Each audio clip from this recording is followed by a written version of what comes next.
morning light crept through the thin curtains of the small house on the outskirts of Portland, Oregon, casting pale golden streaks across the worn hardwood floor. Dust particles drifted lazily in the beams, suspended like tiny galaxies in the stillness of dawn.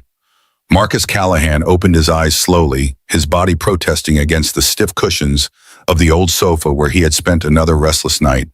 Every joint ached, every muscle complained.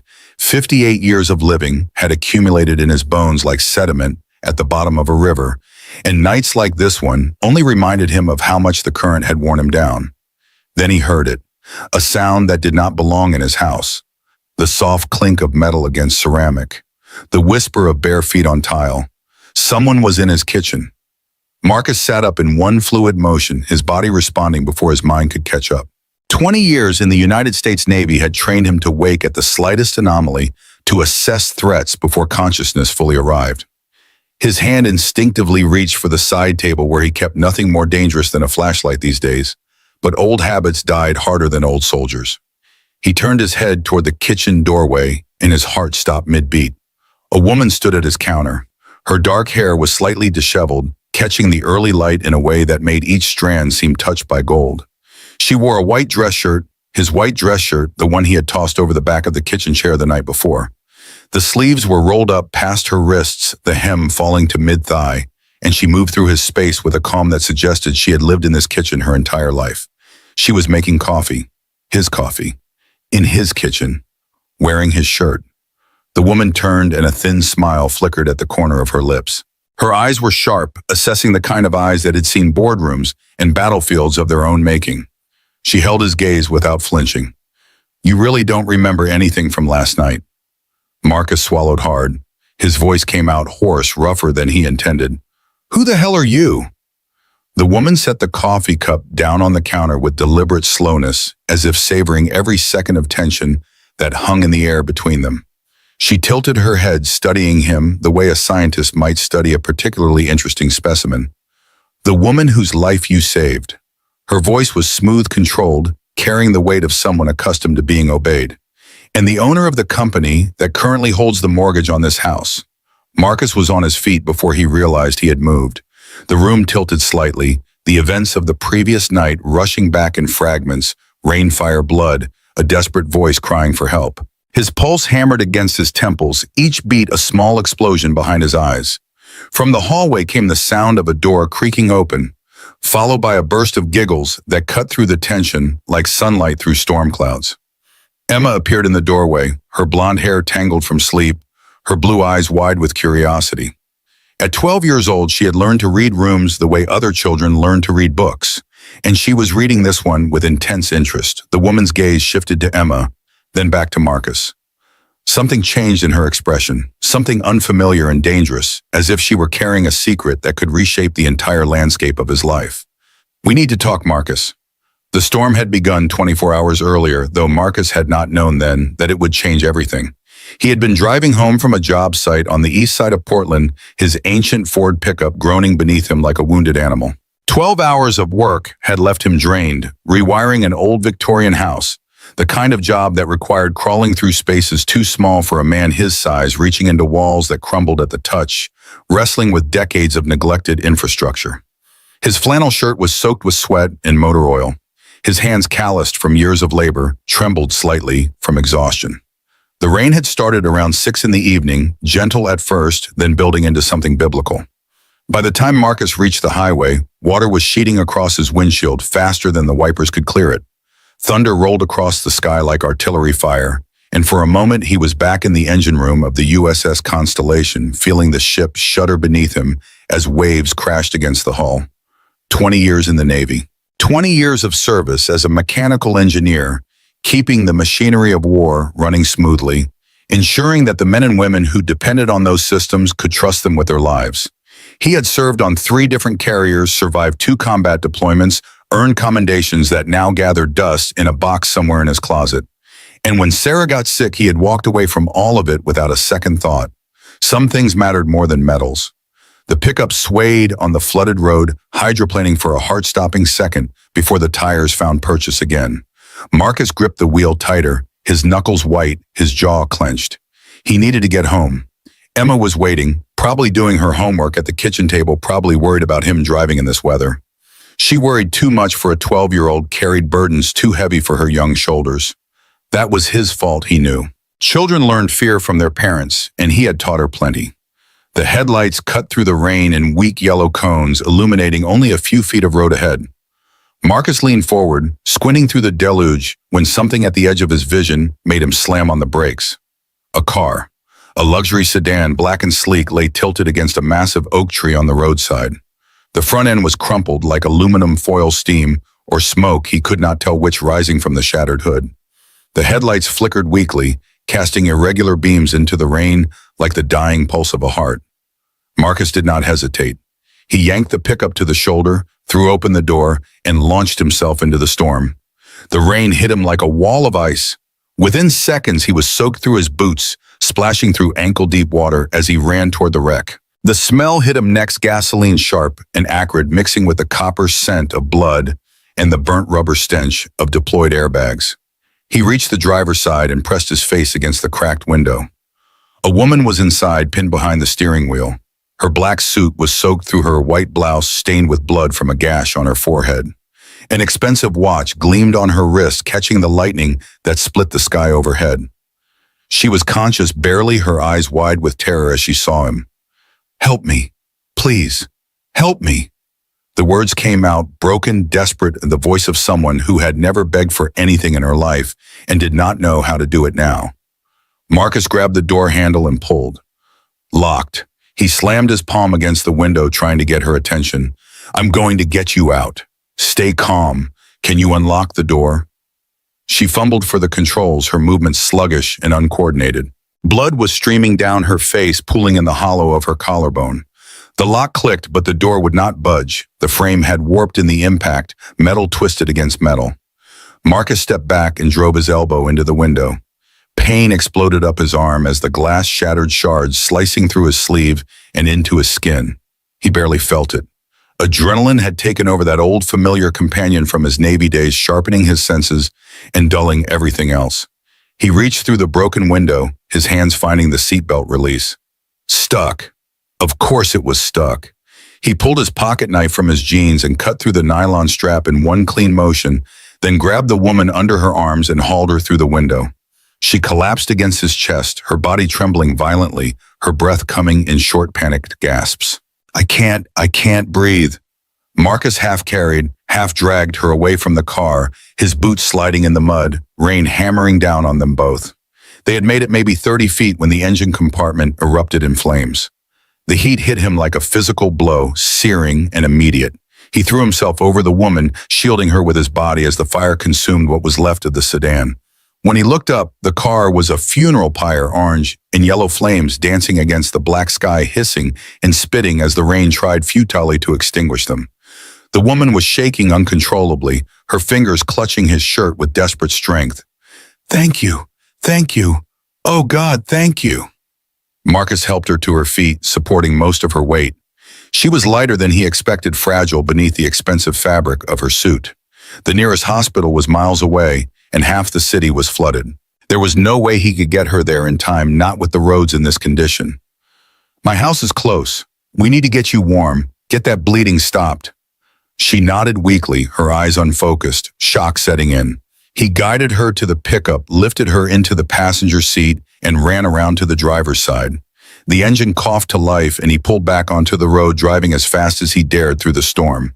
His house appeared through the rain like a ghost, a small wooden structure with peeling paint and a crooked fence hunched against the wind as if trying to make itself invisible. It was not much, but it was home. It was all he had left. Inside, he laid the woman on the only bed in the house, his bed, the one he had shared with Sarah for 15 years, the one where she had taken her last breath. He pushed that thought away, focusing on the immediate task. He cleaned the wound on her forehead, applied pressure to stop the bleeding, covered her with every blanket he could find. She was unconscious by then, her breathing shallow but steady. Marcus stood in the doorway watching her sleep. In the dim light, with the blood cleaned away and her face relaxed, she looked almost peaceful, almost ordinary. But something about her did not fit the tailored suit the designer watched the manicured nails. This was not a woman who belonged on a back road in rural Oregon during a thunderstorm. This was not a woman who belonged in his world at all. He grabbed a pillow and headed for the sofa.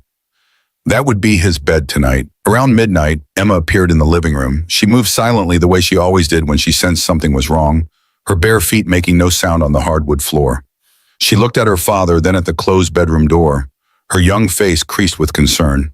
"Dad, who is that?" Marcus pulled her close, wrapping an arm around her thin shoulders. She smelled like strawberry shampoo and slept the scent of innocence in a world that had shown him too much of its darker side. "She was in an accident, sweetheart. She needed help." "Is she going to be okay?" "I think so. Go back to bed." Emma did not move. Instead, she tightened her arms around him, her face pressed against his chest. "You're the best person in the world, Dad." "I'm just doing what anyone would do." Even as he said it, Marcus knew it was not true. Most people would have driven past that wreck, unwilling to risk their own safety in a storm like that one. Most people would have called 911 and let someone else handle it. But Marcus had never been most people. The Navy had taught him that when someone needed help, you helped them. You did not calculate the risks or weigh the inconveniences. You acted because that was what decent human beings did. Lightning split the sky outside, it illuminating the bedroom door for a fraction of a second. Through the crack at the bottom, Marcus caught a glimpse of the woman's face, pale, still touched by shadows and light in equal measure. In that moment, he saw something in her that he could not name. Strength, authority, a quiet power that commanded attention without demanding it. This was not an ordinary person. She was someone important, someone whose absence right now was probably causing chaos somewhere in the world. But lying in his bed, unconscious and vulnerable, she was just a human being who had needed saving. And Marcus Callahan had always been good at saving people. It was keeping them that he had never mastered. Dawn arrived slowly, reluctantly, as if the sun itself was hesitant to reveal what the storm had left behind. The rain had stopped sometime before first light, leaving the world washed clean and glistening. Water dripped from the eaves, pooled in the yard, ran in small rivers down the cracked asphalt of the driveway. Marcus stood in the kitchen making coffee the way he had made it every morning for the past 3 years, strong black, no sugar. The routine was a comfort, a small anchor in a life that had been unmoored by loss. He measured the grounds, filled the pot, listened to the machine gurgle and hiss as it transformed water and beans into something that vaguely resembled sanity. He checked on the woman once cracking the bedroom door, just enough to see that she was still breathing. Her color was better this morning, less gray, more human. The bandage on her forehead had held through the night. She would live. That was when he heard her stir. He stepped back, giving her privacy, and returned to the kitchen. Emma would be up, soon needing breakfast before school. The routine would continue as it always did. Life did not stop for storms or strangers or the strange feeling that something fundamental had shifted in the fabric of his existence. Then he heard footsteps. Marcus turned around and the world stopped. She stood in the doorway between the kitchen and the living room, wearing his white dress shirt like it belonged to her. Her dark hair was tousled, falling around her face in waves that caught the morning light. Her eyes, he could see them clearly now, sharp and intelligent, were fixed on him with an intensity that made him feel like he was being evaluated, measured, judged. She smiled. Not a warm smile, not a grateful smile. A smile that contained calculations and assessments, a smile that belonged in a boardroom or a war room, not in his shabby little kitchen. "Good morning?" Marcus felt heat rise to his face. "You're wearing my shirt. You left me lying in a pile of wet clothes. I found this." Her voice was controlled, confident, edged with something that might have been amusement. "I hope you don't mind." Before he could respond, Emma came bounding into the kitchen, her hair still wild from sleep, her backpack clutched in her hands. She stopped short when she saw the stranger, her eyes going wide. "Who are you?" The woman crouched down to Emma's level, her expression softening in a way that surprised Marcus. "Just someone your father rescued last night." Emma looked at her father, then back at the woman. "Dad saves everyone. He's like a superhero, except without the cape." The woman's smile changed, became something closer to genuine. "I can see that." Marcus cleared his throat, uncomfortable with the direction this conversation was taking. "I can call you a taxi or an Uber or whatever you no need." The woman straightened, moving to the counter where the coffee pot sat. She poured herself a cup without asking permission, as if this were her kitchen, her coffee, her right. My driver has been waiting outside since 6 this morning. Marcus blinked. You have a driver. He's been tracking my phone. He knew where I was the moment I stopped moving. Then why, Saum? Why am I still here? She took a sip of the coffee, watching him over the rim of the cup. Because I wanted to thank you properly, and because I wanted to return this. She gestured at the shirt she was wearing. But she made no move to leave. She simply stood there, watching him waiting. Emma tugged at Marcus's sleeve. Dad, I'm going to be late for school. Go get your lunch from the fridge, sweetheart. I'll drive you in 5 minutes. Emma darted away, leaving Marcus alone with the woman. The silence stretched between them, heavy with unspoken questions. Finally, she set down her coffee cup and reached into her bag, a designer handbag that probably cost more than his truck, lying beside the sofa where she must have dropped it the night before. She pulled out a leather wallet, soft and thick, and from it extracted a stack of bills. $100 bills, crisp and new, arranged in a neat bundle. She set them on the counter between them. For last night, Marcus looked at the money. At least $2,000, maybe more. Enough to pay his electric bill for a year. Enough to fix the leak in the roof that had been spreading slowly, inexorably across his ceiling. Enough to give Emma the birthday party she deserved instead of the modest celebration he had been planning. He looked at the woman. For what? You saved my life. You gave me a bedclothes shelter. This is the least I can do. Marcus felt something shift inside him, something cold and sharp-edged. He had spent his whole life working with his hands, earning every dollar through sweat and skill. He had never taken charity, never accepted handouts, never let anyone think he could be bought. I didn't do it for money. The woman shrugged, a delicate movement that somehow conveyed both elegance and dismissal. Then consider it compensation for your trouble. Your shirt probably needs dry cleaning. Marcus picked up the money. The bills felt wrong in his hands, tainted somehow, as if accepting them would transform what he had done last night from an act of basic human decency into a transaction. He held them out to her, his arm rigid, his jaw tight. Take it back. I don't want your money. She did not reach for the bills. Instead, she tilted her head, studying him with those sharp, assessing eyes. Most men would take it. I'm not most men. No. A pause waited with something he could not identify. You're not. She regarded him for a long moment, and for the first time a crack appeared in her composed exterior. A flicker of something, confusion, respect, crossed her features before vanishing behind the mask of control. My mistake. She reached out and took the money, her fingers brushing against his as she did. I thought I was being generous. Marcus let out a short, humorless laugh. Generous. You think throwing money at someone is generosity? Then explain it to me. He met her gaze, holding it without flinching. Generosity is helping someone because it's the right thing to do, not because you owe them, not because you want something in return, just because they need help and you can give it. She stood very still. The silence in the kitchen was absolute, broken only by the drip of water from the eaves outside and the distant sound of Emma rummaging through the refrigerator. I see. Her voice was softer now, stripped of its earlier confidence. You're saying I turned a kind act into a business deal. That's exactly what I'm saying. The woman looked down at the money in her hands and back at him. Something shifted in her expression, not surrender, but acknowledgement. Recognition. You're right. I apologize. Marcus turned away, reaching for his own coffee cup. He did not want her apology. He did not want anything from her except for her to leave, to take her money and her expensive clothes and her world of drivers and designer bags and disappear back into whatever life she had come from. But she did not leave. Not immediately. She walked to the door, paused with her hand on the knob, and looked back at him. What's your name? Marcus. Marcus Callahan. She repeated it slowly as if committing it to memory. Marcus Callahan, I won't forget. Then she was gone, the door closing softly behind her. Emma appeared in the kitchen doorway, backpack on lunch bag in hand.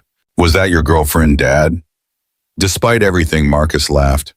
No, sweetheart. She's complicated.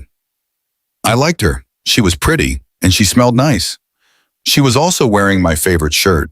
Emma grinned the gap where she had lost a baby tooth last month, making her look impossibly young. Maybe she'll bring it back. Marcus scooped up his keys and ushered his daughter toward the door. Come on, you'll be late. But as he drove Emma to school, his mind kept returning to the woman. The way she had moved through his kitchen, like she belonged there. The way she had looked at him when he refused her money, not with anger, but with something closer to wonder. He had a feeling he had not seen the last of her. He had no idea how right he was. The truth arrived that evening, delivered through the glowing screen of his ancient television set. Marcus was in the kitchen preparing dinner spaghetti with meat sauce, one of the few dishes he had mastered in the years since Sarah's death. Emma sat at the table behind him, working on her homework, her pencil scratching across paper in steady rhythm. The TV murmured in the background, a news channel that Marcus kept on more for the noise than the information. Then the anchor's voice cut through the domestic quiet sharp with the urgency that meant something important had happened. Breaking news tonight, Victoria Sterling, CEO of Sterling Industries, has returned to work following a car accident last night that nearly claimed her life. Sources say a local resident pulled Sterling from her burning vehicle just moments before it was engulfed in flames. Marcus froze the wooden spoon in his hand, suspended over the pot of sauce. He turned slowly toward the television, his heart hammering against his ribs. There she was, the woman from his kitchen, transformed. Gone was the disheveled hair, the borrowed shirt, the vulnerable trembling of a trauma survivor. In her place stood a figure of pure authority, immaculate in a tailored charcoal suit, her dark hair swept back from her face, her posture radiating power and control. She stood before an enormous glass building, reporters clustered around her like supplicants before a queen.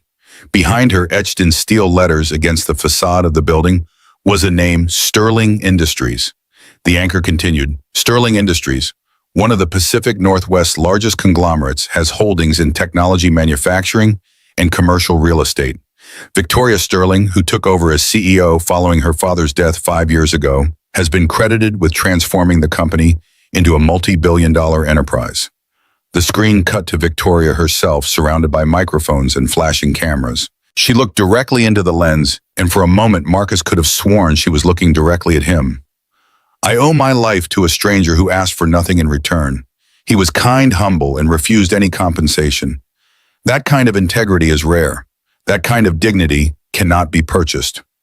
Marcus stood motionless, the sauce forgotten, his mind struggling to process what he was seeing. The woman he had pulled from a burning car, the woman who had stood in his kitchen, wearing his shirt, drinking his coffee, offering him money like he was the hired help, was one of the wealthiest people in Oregon, possibly one of the wealthiest people in the Pacific Northwest, and she had spoken about him on national television. Emma appeared at his elbow, her homework abandoned. Dad, that's her. The woman from this morning. Yeah, sweetheart, that's her. She's famous.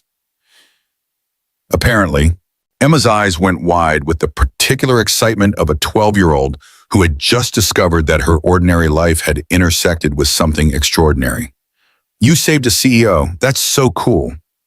Marcus turned off the stove and moved the pot to a coal burner.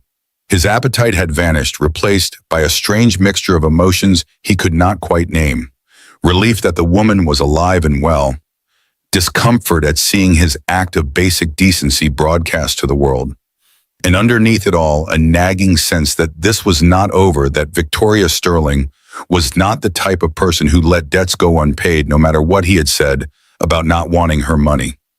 Dad, Emma's voice pulled him back to the present. Do you think she'll come back? Marcus looked at his daughter, this small, fierce, wonderful person who was the only reason he got out of bed most mornings.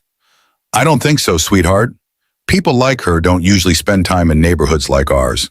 Emma nodded slowly, processing this. Then, with the matter-of-fact wisdom that children sometimes possessed, I hope she does, though. She seemed nice. Underneath all the fancy stuff, I mean. Marcus smiled despite himself.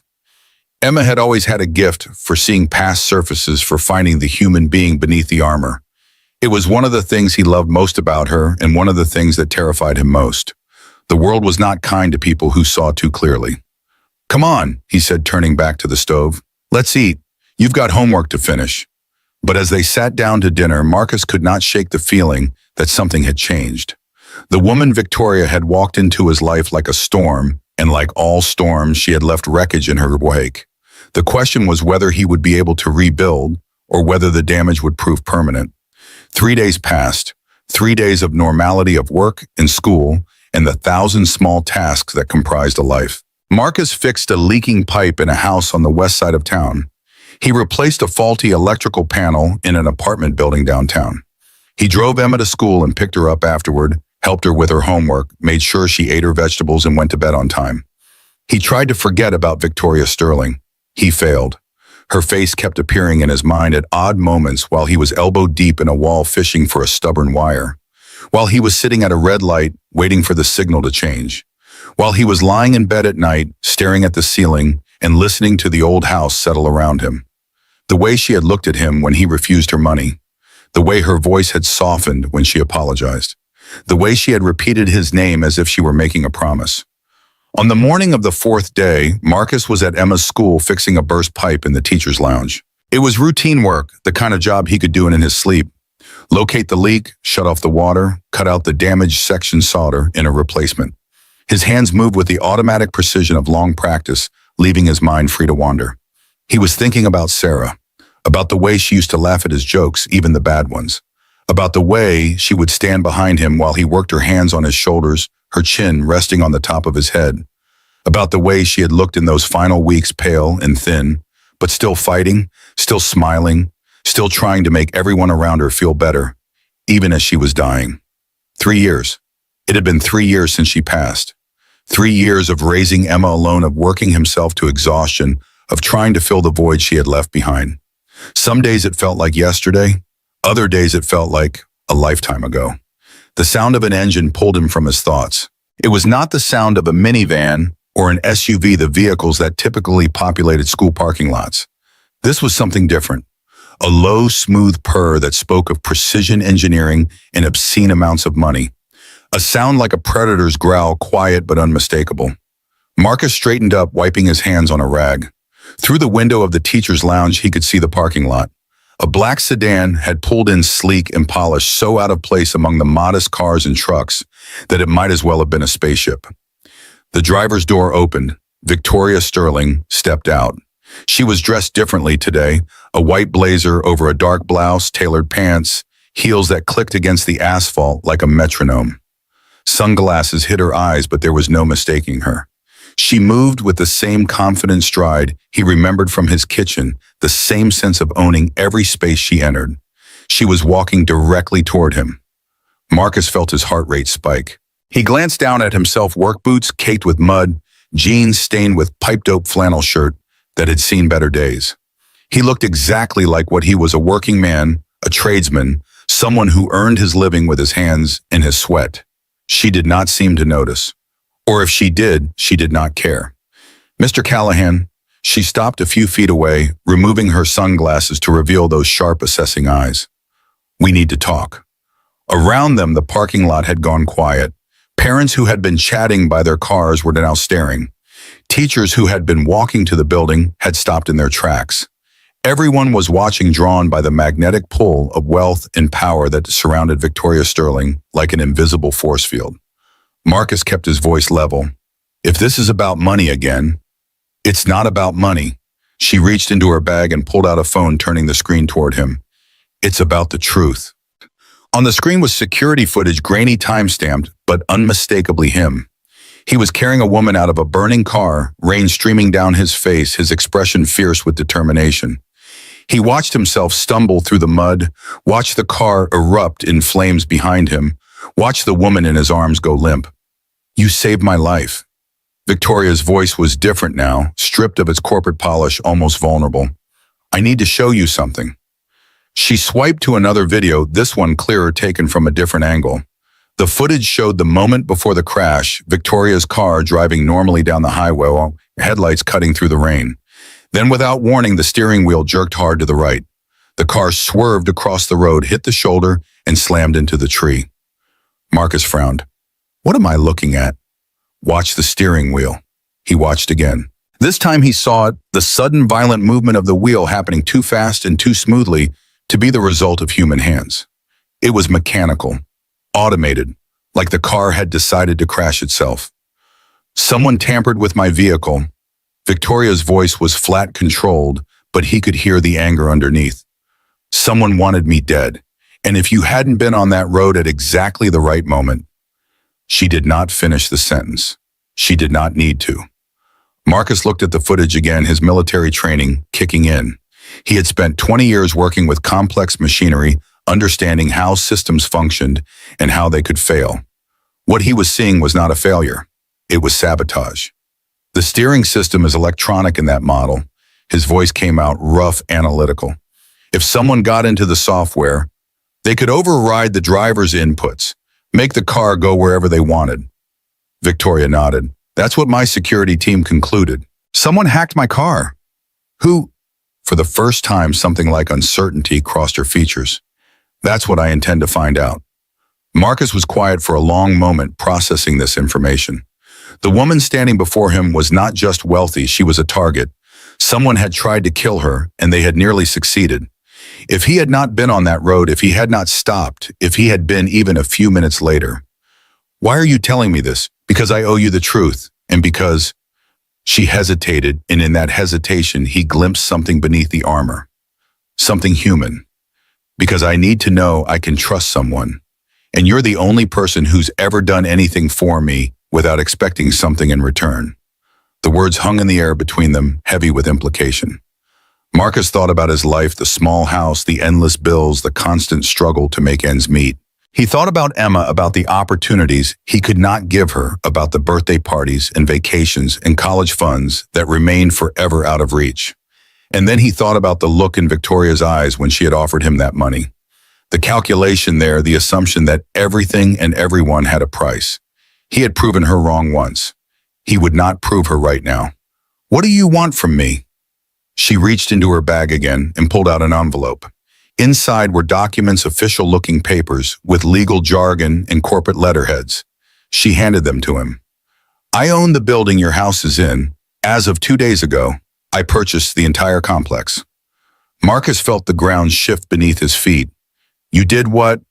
Your rent has been paid in full. The house belongs to you now, free and clear. No more monthly payments, no more landlord, it's yours. He stared at the papers, his vision blurring slightly.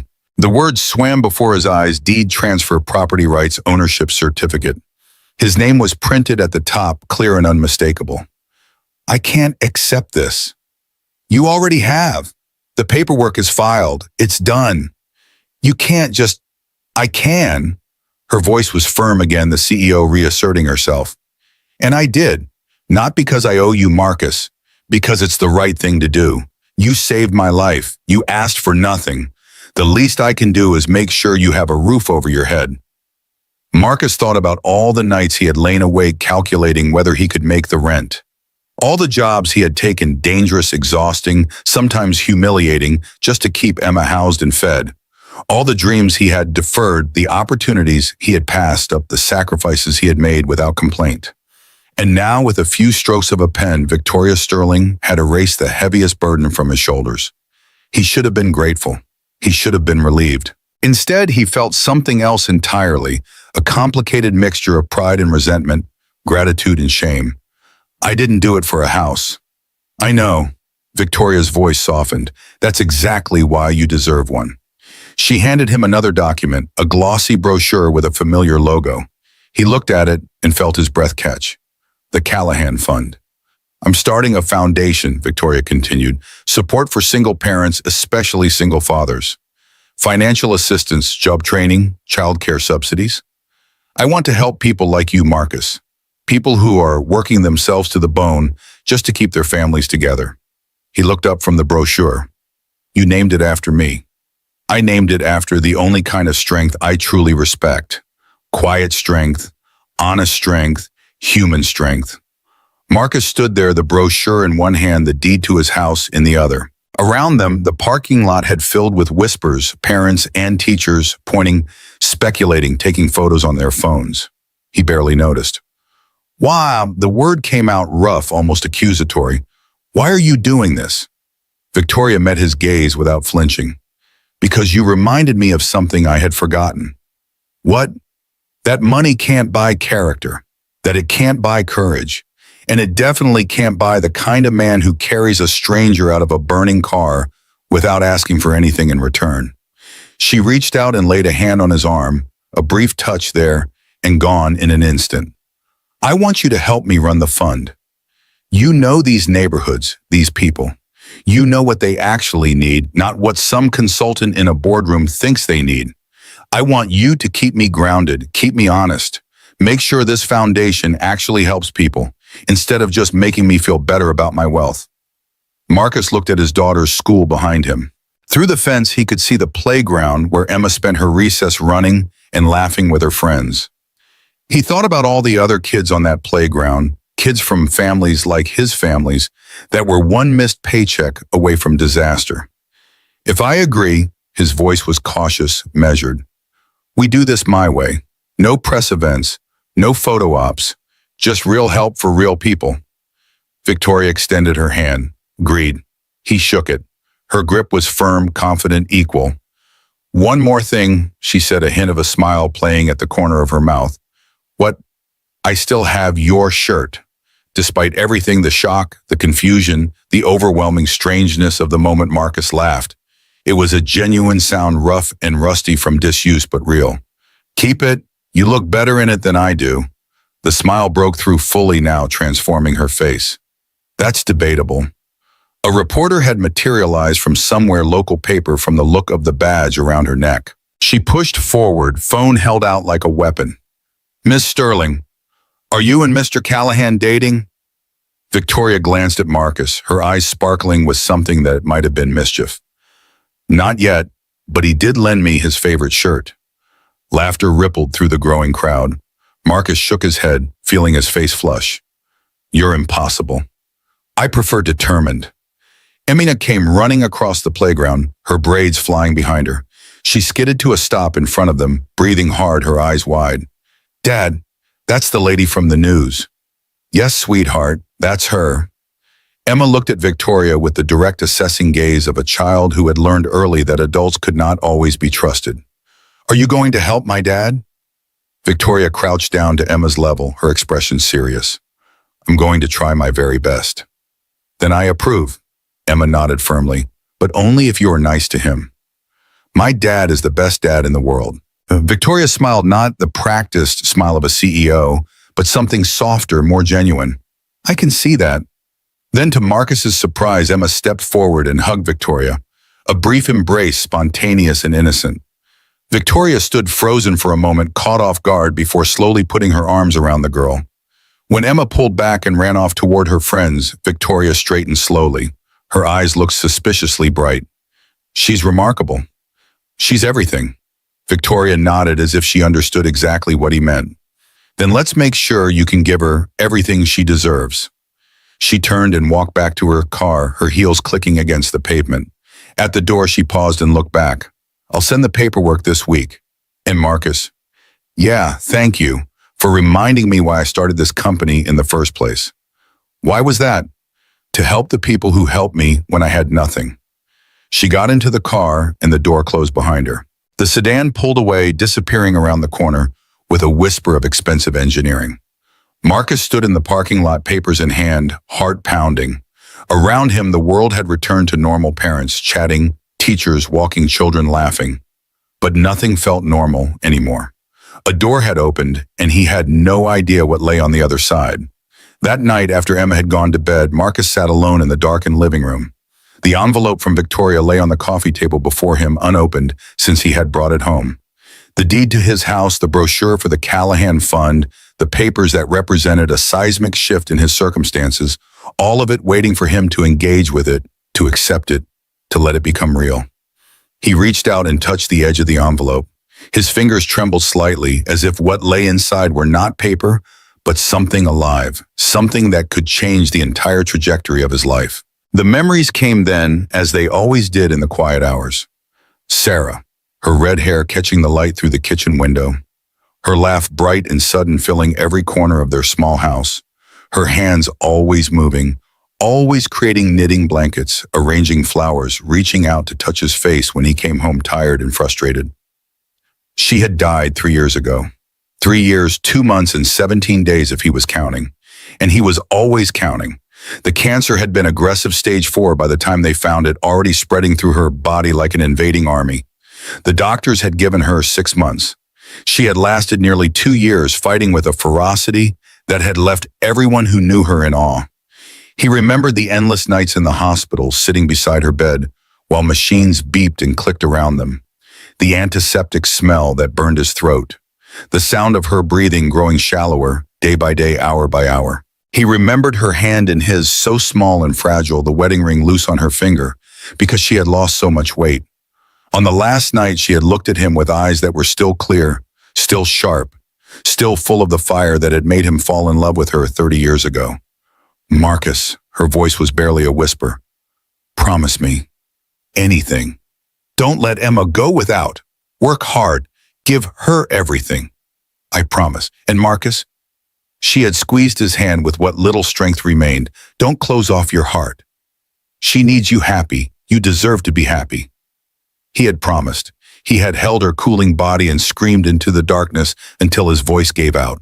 And then he had gotten up the next morning and made breakfast for Emma because that was what she needed him to do. In the years since Marcus had thrown himself into work with a desperation that bordered on self-destruction, 3 jobs at once, sometimes 4, anything that paid anything that kept him too exhausted to think. Because when he stopped moving, he had to feel. And feeling meant pain. Only Emma kept him anchored, her smile in the morning, her questions about the world endless and curious. The way she looked at him like he was a superhero, cape or no cape. But the truth he never told anyone was that he was barely holding on. His bank account had $300 in it. The electric bill was past due. The rent before Victoria's intervention had been 3 weeks late, and the landlord was making noises about eviction. Every night Marcus went to sleep wondering if tomorrow would be the day everything fell apart. Every morning he got up and kept fighting because Emma needed him to fight. And now Victoria Sterling had walked into his life and removed the heaviest weight from his shoulders. No more rent. No more fear of losing the roof over their heads. No more waking up in a cold sweat calculating whether he could make the numbers work for another month. He should have been grateful. He should have been relieved. Instead, he was terrified, because accepting help meant admitting he needed it. And needing help meant he had failed, Sarah failed, Emma failed the promise he had made on that last night. A man takes care of his own. His father's voice echoing down through the decades. He doesn't ask for handouts. He doesn't accept charity. He works and he provides, and he never lets anyone see him weak. Marcus had believed that all his life. It had gotten him through boot camp, through 20 years of Navy service, through the worst months of Sarah's illness. Stubborn pride had been his armor against a world that seemed determined to break him. But armor got heavy after a while. And sometimes the strongest thing a man could do was admit he could not carry the weight alone. He opened the envelope. The deed was real. His name was printed at the top in crisp black letters. The house, this small, worn, beloved house, where he had built a life with Sarah, where he was raising Emma, where every room held 1,000 memories, was his. No more rent, no more landlord, no more sword hanging over his head. Marcus Callahan bent forward and wept. Not the quiet tears of everyday grief, but deep, wrenching sobs that tore through him like a storm. 3 years of fear and exhaustion and desperate hope came pouring out, and he let it come, let himself feel it all for the first time since Sarah had died. He did not know how long he sat there crying in the darkness. Long enough for the tears to run dry. Long enough for the tightness in his chest to ease, replaced by something that felt almost like peace. The creak of the bedroom door made him look up. Emma stood in the doorway, clutching her stuffed bear, her face creased with sleep and worry. "Daddy, why are you crying?" Marcus wiped his face quickly, but he could not hide the evidence of his tears. "Just feeling some feelings, sweetheart. Come here." She crossed the room and climbed onto the sofa beside him, curling into his side the way she had since she was small. "Is it about Mom?" The question hit him like a physical blow. He had tried so hard to shield Emma from his grief, to be strong for her, to never let her see him fall apart. "Sometimes I miss her a lot." Emma nodded against his chest. "Me too. But you know what? I think she'd be proud of you. You're doing really good, Dad, even when it's hard." Marcus tightened his arm around her, holding on to her like she was the only thing keeping him from drowning. You think so? I know so. Emma's voice was certain the way only a child's voice could be. And now that Victoria lady is going to help us? Mom would like that. She always said good things happen to people who deserve them. Marcus closed his eyes, letting his daughter's words wash over him. Sarah had said that in the early days of their marriage, when they were young and broke and full of impossible dreams, he had forgotten. He had let himself forget so many things in the fog of grief. I love you, Emma. I love you too, Daddy. They sat there together in the darkness, father and daughter holding on to each other as the night deepened around them. Outside, the stars emerged one by one, pinpricks of light in an infinite black canvas. Something had shifted tonight. Some wall had crumbled, some door had opened. Marcus did not know yet what lay on the other side. But for the first time in 3 years, he felt something other than fear when he thought about the future. He felt hope. Meanwhile, in a penthouse overlooking downtown Portland, Victoria Sterling stood before a wall of windows, watching the city lights sparkle below. The skyline was beautiful from up here, a glittering constellation of human ambition, each light representing a life, a story, a struggle. She held a glass of wine in her hand, but she had not taken a single sip. On the table behind her, Marcus Callahan's white shirt lay neatly folded. She had washed it herself, dried it carefully, kept it close. Not because she had forgotten to return it, she forgot nothing but because she did not want to let it go. She lifted the shirt to her face, breathing in the scent of cheap laundry detergent and honest work. It smelled nothing like the designer fabrics that filled her closets, the Egyptian cotton sheets on her bed, the silk blouses that cost more than most people earned in a month. It smelled like home. A single tear fell sudden and unexpected. Victoria Sterling, CEO billionaire, one of the most powerful women in the Pacific Northwest, stood alone in her penthouse and cried. For a moment, she was 12 years old again. Foster home number 7 or maybe 8, she had lost count by then. Dinner was bread and water, and she was so hungry she had stolen an apple from the kitchen. Mr. Morrison, the foster father, with the beer belly and the permanent smell of alcohol, had caught her. The slap had knocked her to the floor. The beating that followed had left welts across her back that took weeks to heal. Victoria had not cried then. She had learned not to cry. Tears were weakness, and weakness got you hurt. At 14, in a group home on the outskirts of Seattle, a group of older girls had shoved her head into a locker and held it there until she nearly passed out. You'll never be anything, they had told her. You're garbage. Nobody wants you. She had not cried then either. At 16, she had tried to end it. A razor blade in a bathroom, warm water turning pink with her blood. A social worker had found her in time, stitched her up, sent her to therapy. No one had asked why she wanted to die. No one had asked about the foster homes, the beatings, the endless parade of adults who were supposed to protect her and did exactly the opposite. At 18, she had gotten a scholarship to college, full-ride business major. She had studied 20 hours a day, never dated, never made friends, never allowed herself to need anyone. Because needing people meant being hurt by them, and she had been hurt enough. By 25, she had become the youngest CEO in Sterling Industries history.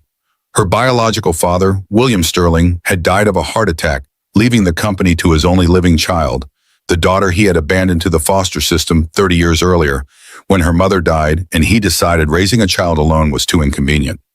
Victoria had taken his company and made it her own. She had tripled its value, expanded into new markets, destroyed competitors who underestimated her. She had built an empire from the ashes of her childhood, a fortress of money and power that no one could breach. But fortresses were lonely places. In all her years of success, no one had ever looked at Victoria Sterling and seen a person. They saw the money. They saw the power. They saw what she could do for them. Until Marcus Callahan. He had pulled her from a burning car without knowing who she was. He had given her his bed, his shirt, his care. And when she had offered him money, tried to turn his kindness into a transaction, tried to put their interaction on terms, she understood he had shoved it back at her like it was an insult. I didn't do it for money. Those words had haunted her for 3 days. They had followed her into meetings and dinners, into the shower and the bedroom, into her dreams. A man who did not want her money. A man who had looked at her and seen someone worth saving even when she was bleeding and broken and had nothing to offer him. She had not known such men existed. Victoria hugged the shirt to her chest and let herself cry. Really cry for the first time in decades. Sobs that came from somewhere deep inside, painful and raw, and somehow healing. Her phone buzzed. A message from her stepmother, Eleanor Sterling. "I heard about your hero. Don't be foolish, Victoria. Men like that only want one thing, and it isn't your charming personality. You're embarrassing the family." Victoria stared at the message, feeling the old familiar anger rise in her chest. Eleanor had married her father when Victoria was 22, already in business school, already clawing her way towards success. The woman had never accepted her, never wanted her, had spent the past 15 years trying to push her out of the company and claim the Sterling fortune for herself and her son Richard. She deleted the message and blocked the number. Eleanor was not family, she never had been. For the first time in her life, Victoria allowed herself to imagine what real family might look like. A man who would stand beside her, not behind her. A child who would look at her with trust instead of calculation. A home that was warm with love instead of cold with ambition. She thought about Marcus standing in his shabby kitchen with his calloused hands and his fierce pride.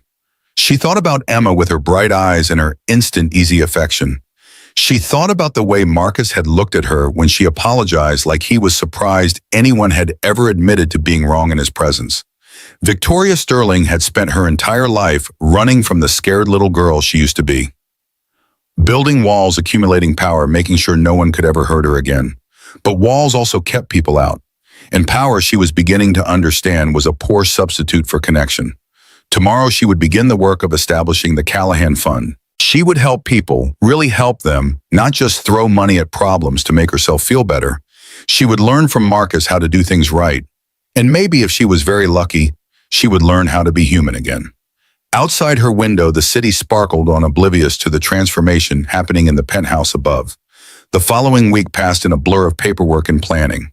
Victoria threw herself into the Callahan Fund with the same intensity she brought to everything else. But this time there was something different in her approach. Instead of making decisions from the top down, she consulted with Marcus at every step. He met her in coffee shops and community centers, never at her office, never at expensive restaurants. He introduced her to families in his neighborhood, single parents struggling to make ends meet, veterans who had come home to find no jobs waiting for them, elderly couples trying to survive on fixed incomes. She listened, really listened in a way she had not done in years. She asked questions and waited for answers. She took notes in a small leather notebook that Marcus had given her, a replacement for the tablet she usually carried. He said because real people responded better to pen and paper than to screens. "You can't build trust with technology," he had told her.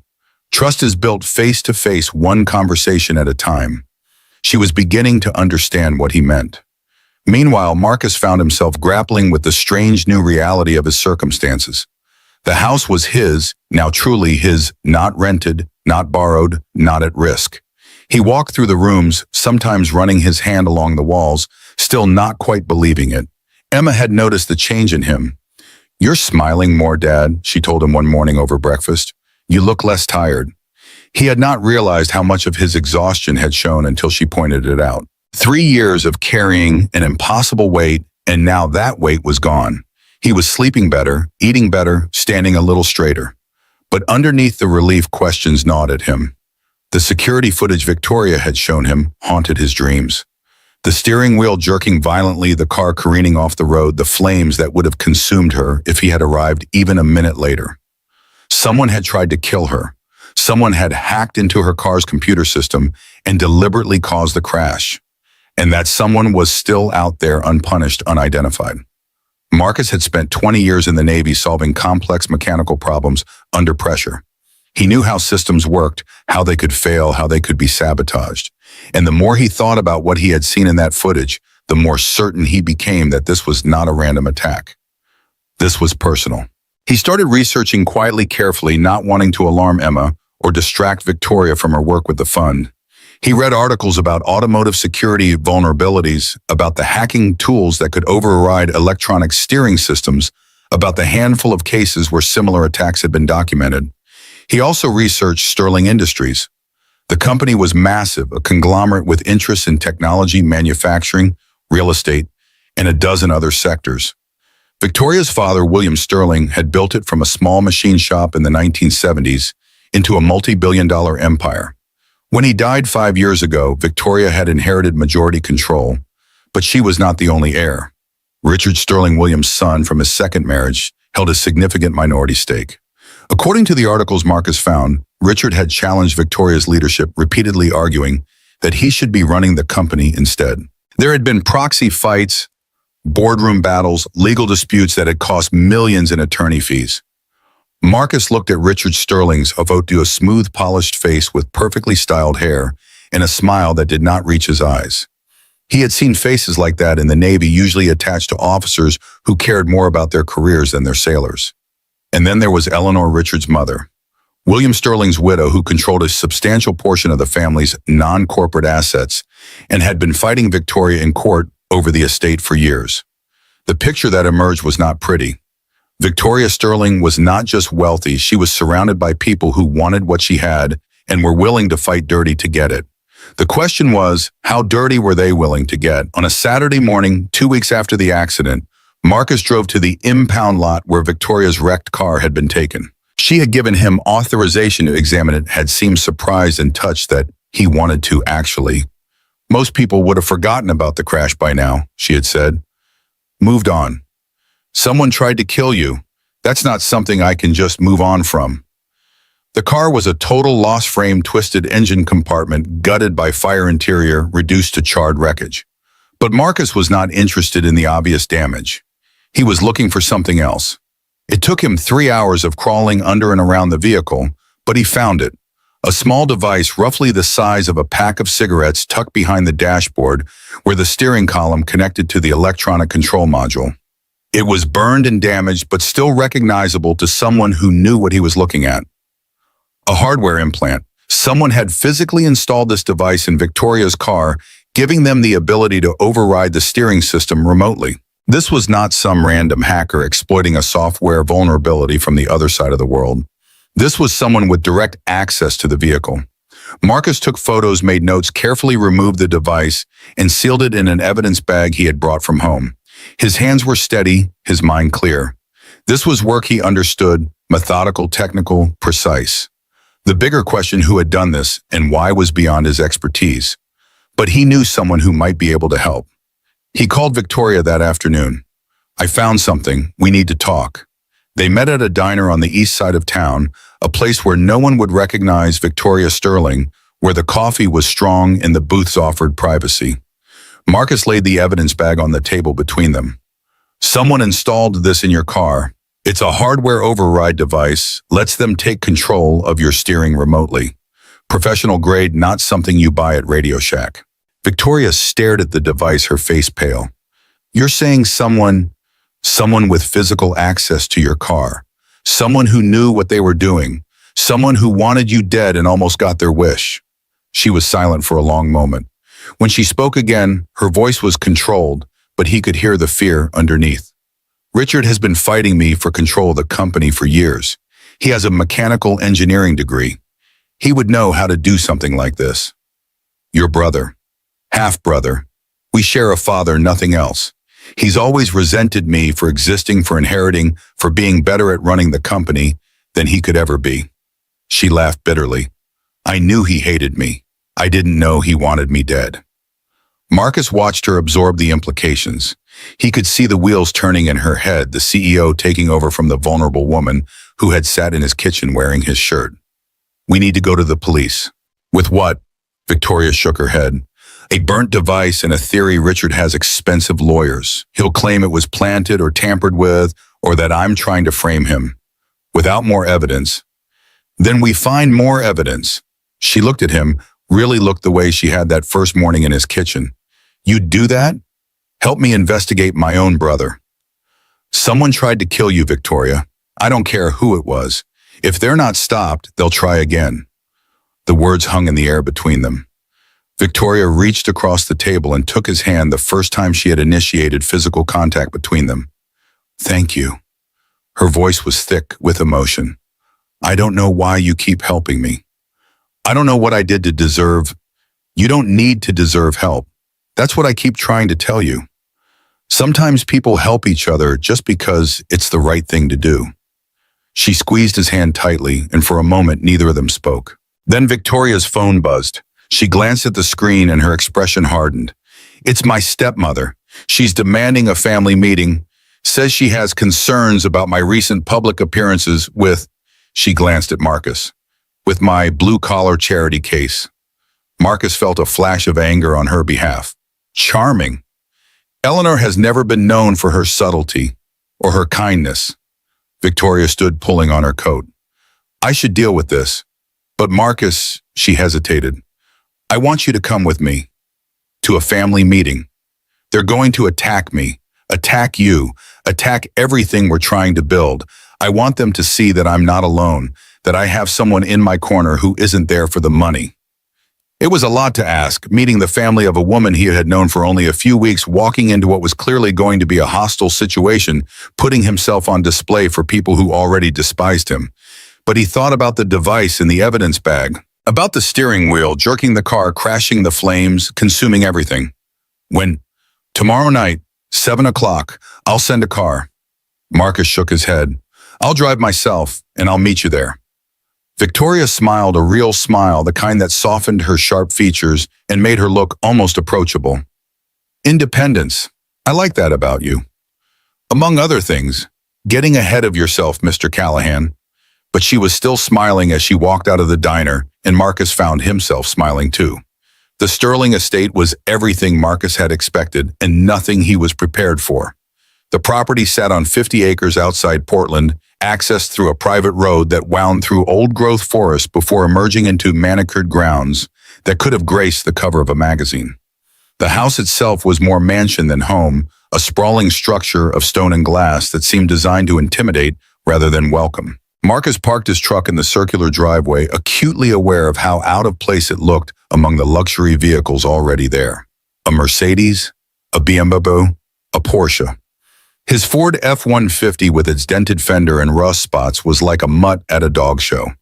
He straightened his tie, the only tie he owned, a dark blue one Sarah had given him for their 20th anniversary, and walked to the front door. Victoria met him there. She was dressed for battle, a black suit that fit her like armor.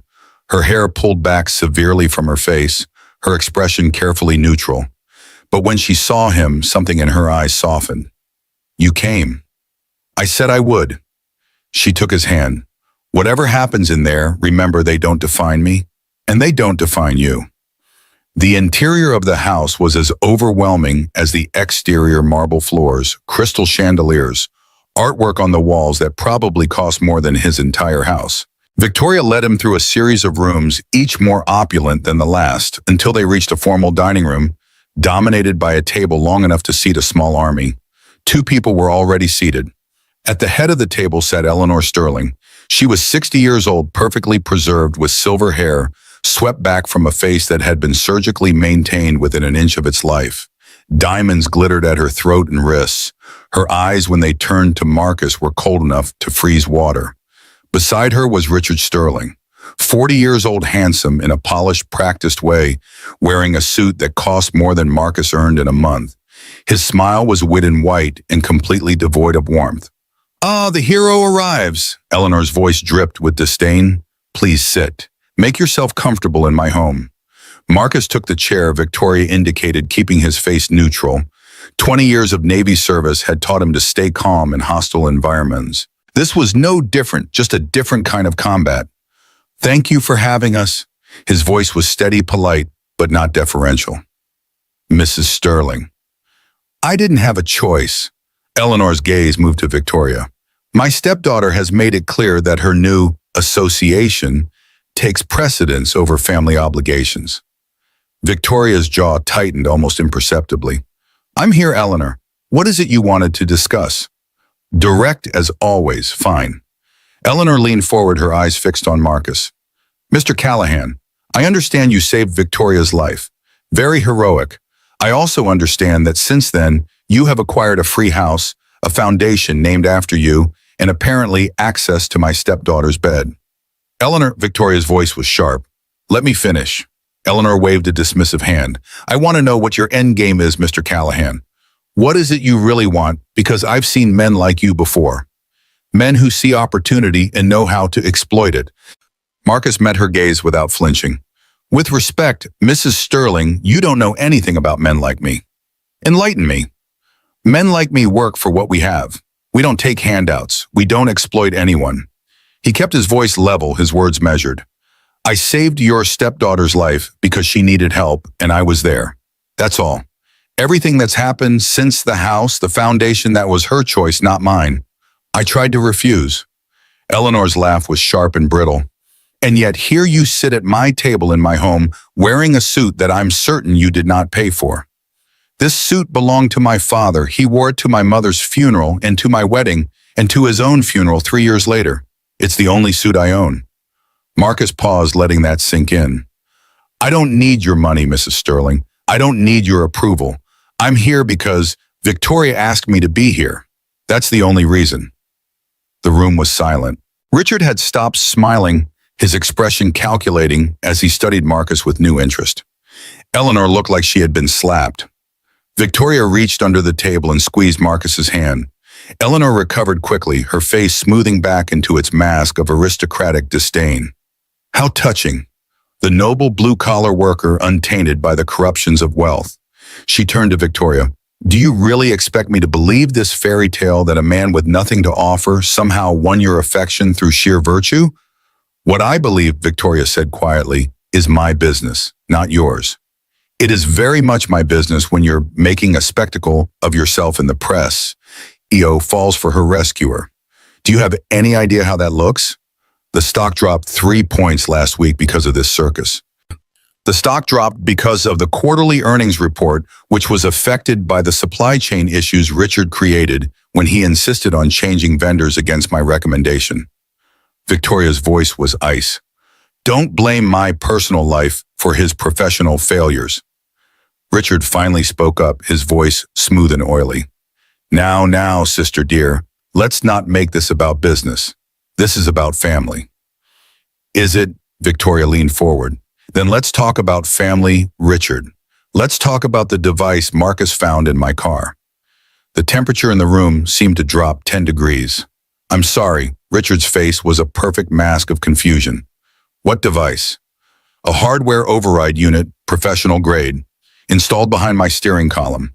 Someone used it to hack my car and cause the accident that nearly killed me. Eleanor's face had gone pale. Richard's expression remained carefully neutral. That's a serious accusation, he said. I hope you have evidence to back it up. I have the device. I have photos documenting where it was installed, and I have a witness, Victoria glanced at Marcus, who can testify to exactly what he found. This is absurd. Eleanor's voice had lost its edge, replaced by something that sounded almost like fear. You can't possibly be suggesting that someone in this family... I'm not suggesting anything. I'm stating facts. Someone tried to kill me. Someone with physical access to my car and the technical knowledge to install a sophisticated hacking device. That's a very short list of people, Mother. The word hung in the air, heavy with irony. Eleanor was not Victoria's mother and never would be. Richard stood up his chair, scraping loudly against the marble floor. I don't have to listen to this. You're clearly having some kind of breakdown, Victoria. The stress of the accident, the media attention, it's affected your judgment. Sit down, Richard. The command in Victoria's voice stopped him mid-step. For a moment, the two siblings stared at each other. Victoria calm and controlled Richard, bristling with barely contained anger. I said, sit down. He sat. I'm not making accusations tonight, Victoria continued. I'm not going to the police, not yet, but I want you both to understand something. Her gaze moved from Eleanor to Richard and back again. If I find out that either of you had anything to do with that accident, I will destroy you. Not just professionally, not just financially. I will burn your lives to the ground and salt the earth so nothing ever grows there again. Silence. Marcus watched the interplay, seeing years of family dysfunction laid bare in a few charged moments. This was not a family. This was a battlefield. Finally, Eleanor spoke, her voice barely above a whisper. You would threaten your own family. You were never my family. Victoria stood. My mother died when I was 2 years old. My father abandoned me to foster care rather than raise me himself. I spent 16 years being beaten, starved, and abused by people who were supposed to protect me. And when I finally clawed my way out of that hell, I found you waiting, a vulture circling what you thought was a carcass, ready to pick the bones clean. She leaned across the table, her voice dropping to something almost intimate. But I'm not a carcass, Eleanor. I'm not dead, and I'm not going anywhere. Victoria straightened, took Marcus's hand, and walked toward the door. Behind them, Eleanor's voice rang out. You're making a mistake. He's using you. Can't you see that? Victoria paused at the threshold. Without turning around, she said, the only mistake I ever made was thinking I needed your approval to be happy. And then they were out in the cool night air, walking toward Marcus's truck, leaving behind the mansion and everything it represented. They drove in silence for a long time, the lights of the city growing brighter as they left the suburbs behind. Victoria stared out the window, her reflection a ghost against the glass. Finally, Marcus spoke. You okay? I don't know. Her voice was tired, stripped of its usual confidence. I've spent my whole life fighting them. Fighting to prove that I belonged, that I deserved what I had. And tonight, standing in that room, she shook her head. I realized I don't want to fight anymore. Not them, not for their approval. Then don't. She turned to look at him. It's that simple. Simple and easy aren't the same thing. He kept his eyes on the road. But yeah, it can be that simple. You decide what matters. You let go of what doesn't. The rest takes care of itself. Victoria was quiet for another mile. Then, how did you do it after your wife died?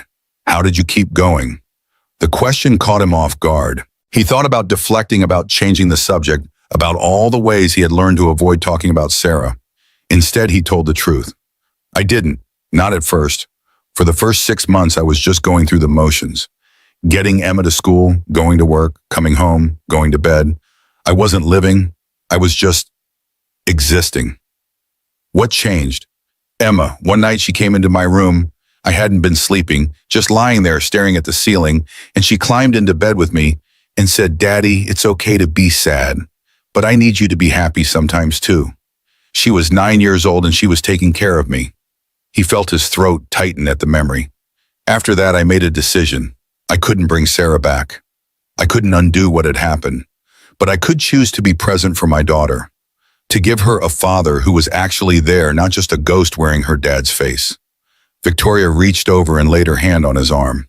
You're a good man, Marcus Callahan. I try to be. No, her voice was firm. You are. You don't try, you just are. It's who you are at your core, and that's the rarest thing in the world. They pulled up in front of her apartment building, a sleek high-rise in downtown Portland, all glass and steel, nothing like the humble house where they had first met. Victoria did not move to get out. Stay with me tonight. The words hung in the air between them. Marcus felt his pulse quicken, felt the weight of the invitation and everything it implied. Victoria, I'm not asking for anything you are not ready to give. She took a breath. I don't want to be alone tonight. After everything that happened at that house, after saying those things to Eleanor and Richard, I feel like I'm standing on the edge of a cliff. And I need someone to remind me that there's solid ground somewhere. Marcus looked at her, this powerful, brilliant, wounded woman who had walked into his life and turned it upside down. He thought about Sarah, about the promise he had made on her last night. Don't close off your heart. You deserve to be happy. Okay. Victoria's face broke into a smile, genuine, unguarded, beautiful. They went upstairs together. Nothing happened that night except sleep. Victoria changed into pajamas in the bathroom, while Marcus sat awkwardly on the edge of a sofa that probably cost more than his truck. When she emerged, she looked younger somehow. Softer, the armor of the CEO stripped away to reveal something more vulnerable underneath. She did not make any moves. Neither did he. They simply lay down on her enormous bed, he on top of the covers, she beneath them, and talked until the early hours of the morning. She told him about the foster homes, the beatings, the hunger, the endless parade of adults who were supposed to care for her and didn't. She told him about the night that she had tried to end her life and the long, slow process of deciding to keep living. He told her about the Navy, the deployments, the close calls, the friendships forged in fire, and the losses that still haunted him. He told her about Sarah, their meeting, their marriage, the years of joy and struggle and ordinary happiness that had seemed so mundane at the time. and now felt like treasure. At some point, Victoria fell asleep with his head on his shoulder.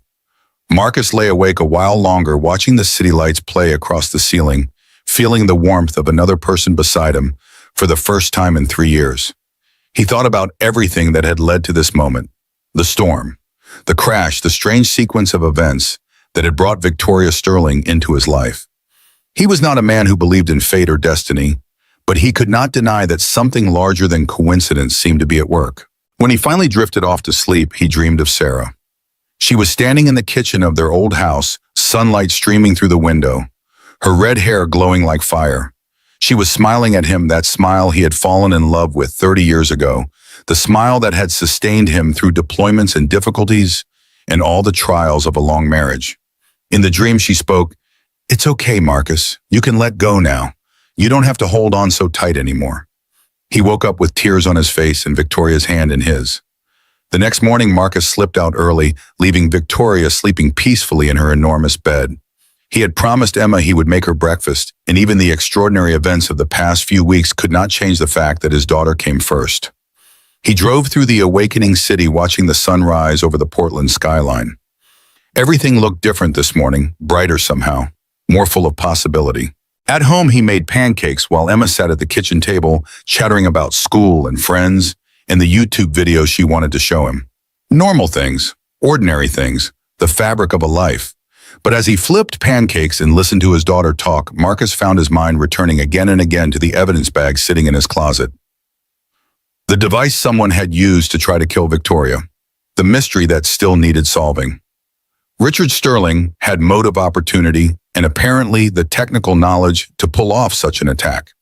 But something about the way he had reacted at dinner bothered Marcus, the smooth denial, yes, but also a flash of something that looked almost like genuine surprise when Victoria mentioned the device.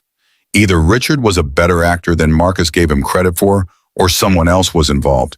He needed more information, more evidence, something that would either confirm Richard's guilt or point him toward the real culprit. After dropping Em at school, Marcus drove to a coffee shop near the Sterling Industries headquarters. He had a plan, crude perhaps, but effective. He was going to watch. Wait. See who came and went from the building, see if anyone acted suspicious. It was old-fashioned surveillance, the kind he had learned in the Navy when electronic methods failed. Sometimes the best intelligence came from simply keeping your eyes open. He ordered a coffee and settled into a window seat with a clear view of the building's entrance. For 3 hours, he watched employees stream in and out, delivery trucks pull up to the loading dock, executives emerge for lunch meetings and return with briefcases full of documents. Then he saw something interesting. A man emerged from a side entrance, not the main lobby, but a service door that led to the parking garage. He was dressed in a maintenance uniform, carrying a toolbox, his cap pulled low over his face. There was nothing obviously suspicious about him, just another worker going about his business. But something about the way he moved caught Marcus's attention, furtive, alert, checking over his shoulder every few seconds. Marcus pulled out his phone and snapped several photos as the man climbed into an unmarked white van and drove away. It was probably nothing, but 20 years in the Navy had taught Marcus to trust his instincts, and his instincts were screaming that something was wrong. He called Victoria. "I need access to your company's personnel records. Specifically anyone working in vehicle maintenance or the executive garage." There was a pause. "That's going to raise some flags." "Why?" He told her about the man he had seen, the suspicious behavior, the van with no markings. Victoria was quiet for a moment. Then, "I can get you the records, but Marcus, be careful.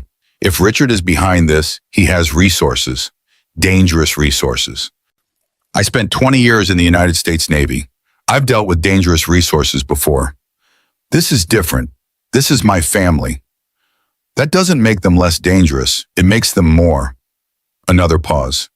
"You're right. I'll have the files sent to you this afternoon. And Marcus, yeah, thank you for believing me, for fighting for me." The words hit him harder than he expected. Fighting for someone, not just helping them, not just supporting them, but actively fighting for them was something he had not done since Sarah's illness. He had forgotten how it felt. "I'll call you when I find something." He hung up and went back to watching the building, but his mind was elsewhere.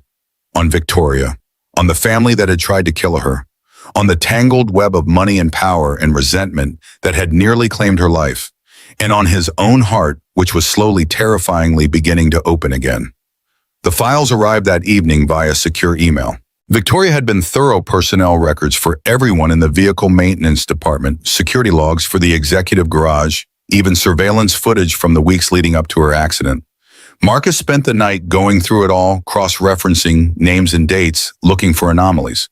Emma had gone to bed hours ago, and the house was quiet except for the hum of his ancient laptop and the occasional creak of settling wood. By 2 a.m, he had found it, a name Derek Morrison, hired 6 months ago as a maintenance technician in the executive garage. According to his personnel file, he had excellent references and a clean background. But when Marcus dug deeper, the story fell apart. The references were fake. The companies Morrison claimed to have worked for either did not exist or had no record of his employment. His social security number belonged to a man who had died in 2019. Derek Morrison was a ghost, a fake identity created for the sole purpose of gaining access to Victoria's car. Marcus checked the surveillance footage for the day before the accident. There he was, Morrison, or whatever his real name was, spending 45 minutes in the garage, ostensibly performing routine maintenance. The camera angle did not show exactly what he was doing, but Marcus could guess. He was installing the override device. The question was, who had hired him? Marcus needed to find Derek Morrison. And he had a feeling that whoever Morrison really was, he was the key to unraveling this entire conspiracy. He saved his notes, backed up the files, and finally allowed himself to sleep. Tomorrow, the hunt would begin. But as he drifted off, one thought kept circling through his mind. Victoria Sterling had walked into his life 2 weeks ago, a stranger in need of help. Now he was investigating a murder attempt, challenging a family of billionaires, and falling for a woman who lived in a completely different world. His life would never be the same. He knew that now. The question was whether that was a blessing or a curse. In a dingy apartment across town, a man sat in the darkness watching the news on a small television. Victoria Sterling's face filled the screen, her voice confident as she announced the launch of the Callahan Fund. The man lit a cigarette, inhaled deeply, and let the smoke curl toward the water-stained ceiling. He had failed. The car crash was supposed to look like an accident, but the target had survived. Worse, someone had found the device. The operation was compromised. His employer would not be happy. His employer was never happy when plans went wrong. The man pulled out a burner phone and dialed a number he had memorized. A voice answered, cold-clipped, accustomed to giving orders. Is it done? There were complications. She survived. Someone pulled her from the wreck before the fire could finish the job. A long silence. When the voice spoke again, it was sharp with anger. Who? Some nobody. A handyman. He found the device too. Then we have a problem. What do you want me to do? Another silence, longer this time. The man could almost hear the calculations being made, the risks being weighed. Nothing for now. Let the situation develop. If the handyman becomes a problem, I know what to do.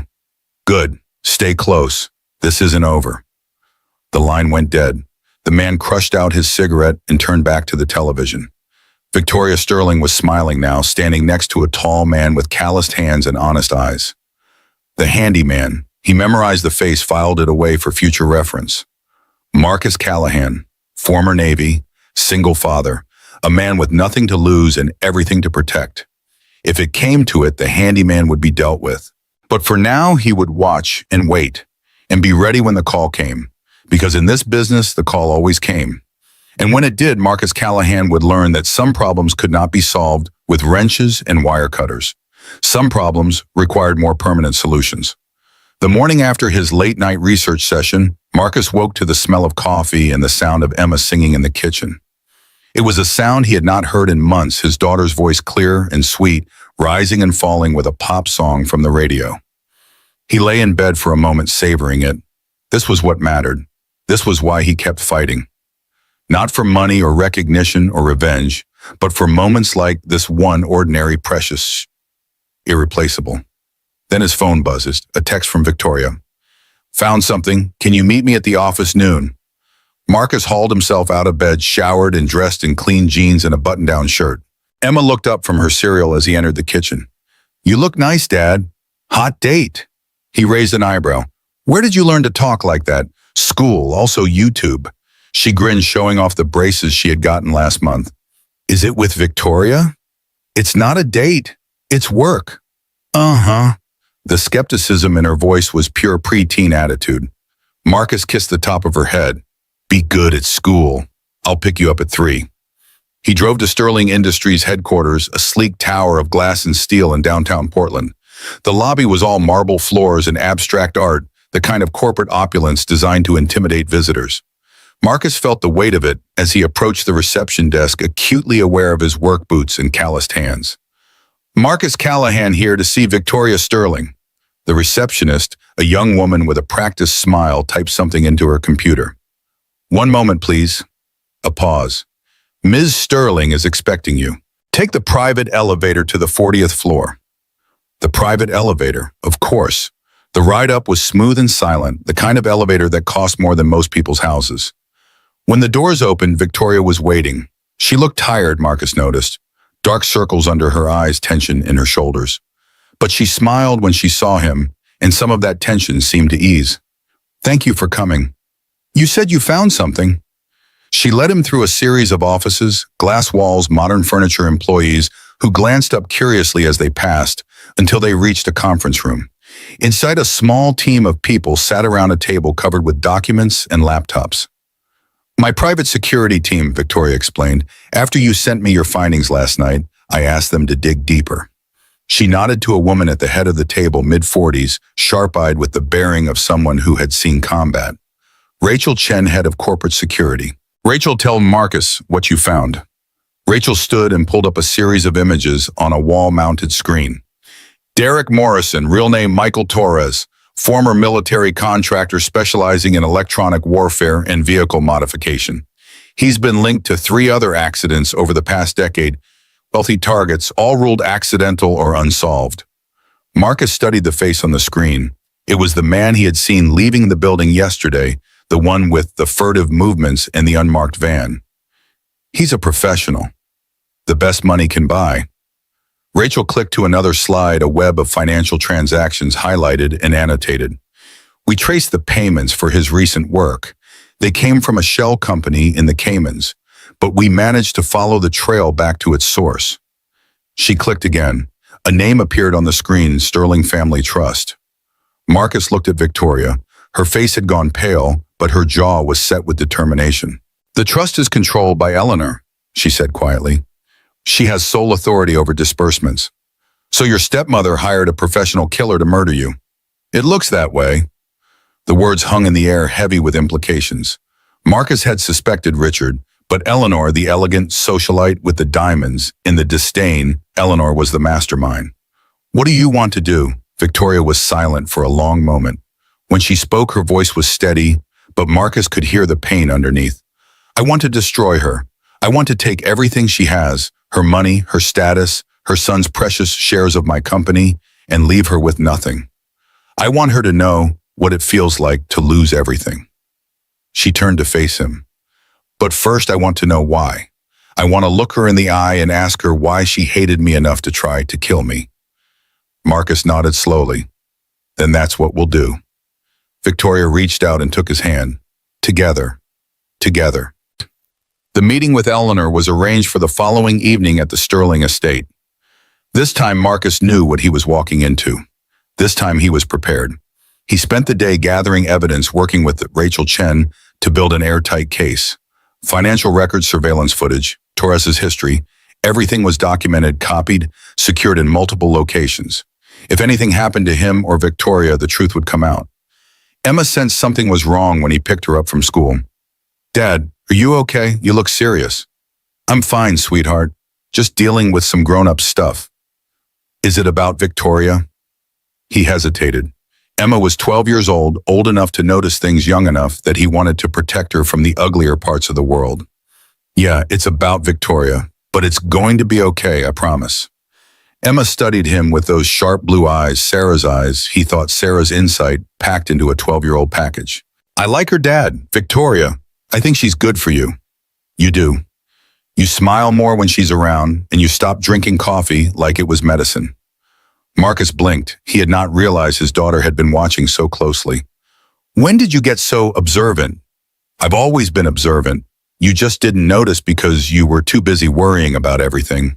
She grinned. It's okay, Dad. I forgive you.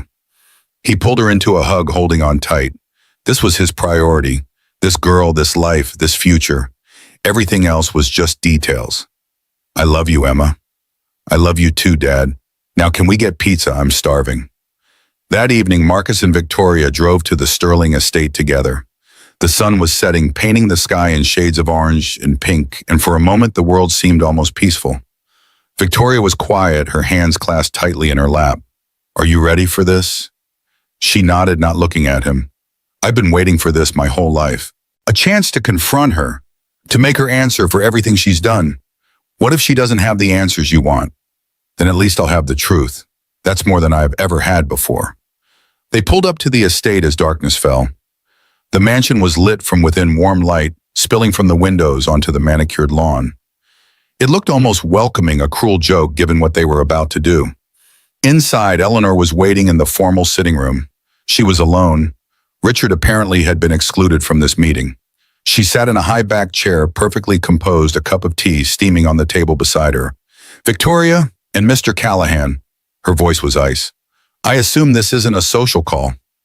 Victoria did not sit. She stood in the center of the room, Marcus beside her, and pulled a folder from her bag. I know what you did, Eleanor.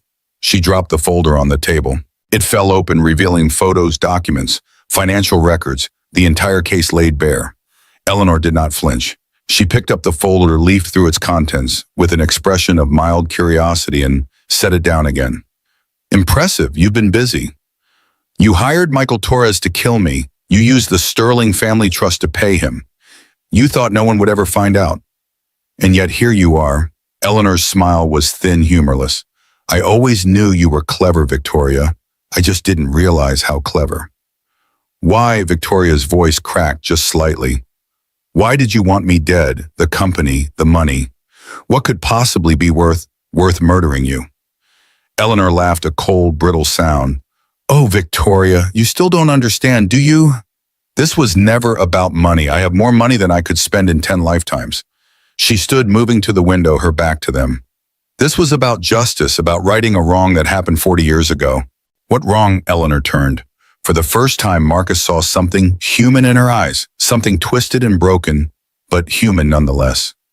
Your father, William Sterling, the great man, the visionary, the titan of industry. Her voice dripped with bitterness. Do you know how we met? I was his secretary, young, naive, hopelessly in love. He seduced me, promised me the world, and then when I got pregnant with Richard, he threw me away like garbage. Victoria stood very still. He married you. Eventually, after 15 years of fighting, after I threatened to go public with everything I knew about his business practices, he married me to keep me quiet, not because he loved me. Eleanor's hands were shaking now. And the whole time, do you know what he talked about? You, his precious first daughter, the child he abandoned to foster care but never stopped thinking about. I was in foster care because of you, because of him. Eleanor's composure finally cracked. I gave him an ultimatum, me or the child. He chose me, but he never forgave himself for it, and he never forgave me. Every day of our marriage, I saw it in his eyes, the regret, the longing, the wish that you were there instead of me. She laughed again, more bitterly than before. When he died, I thought I would finally be free. But then you came back, crawled out of whatever hole you'd been living in, and claimed what was mine, what was Richard's, what we had earned through years of humiliation and suffering. So you decided to kill me. I decided to correct a mistake. William should have let you die in that foster home. If he had, none of this would have happened. Richard would run the company, I would have my peace, and the Sterling name would finally be free of your shadow.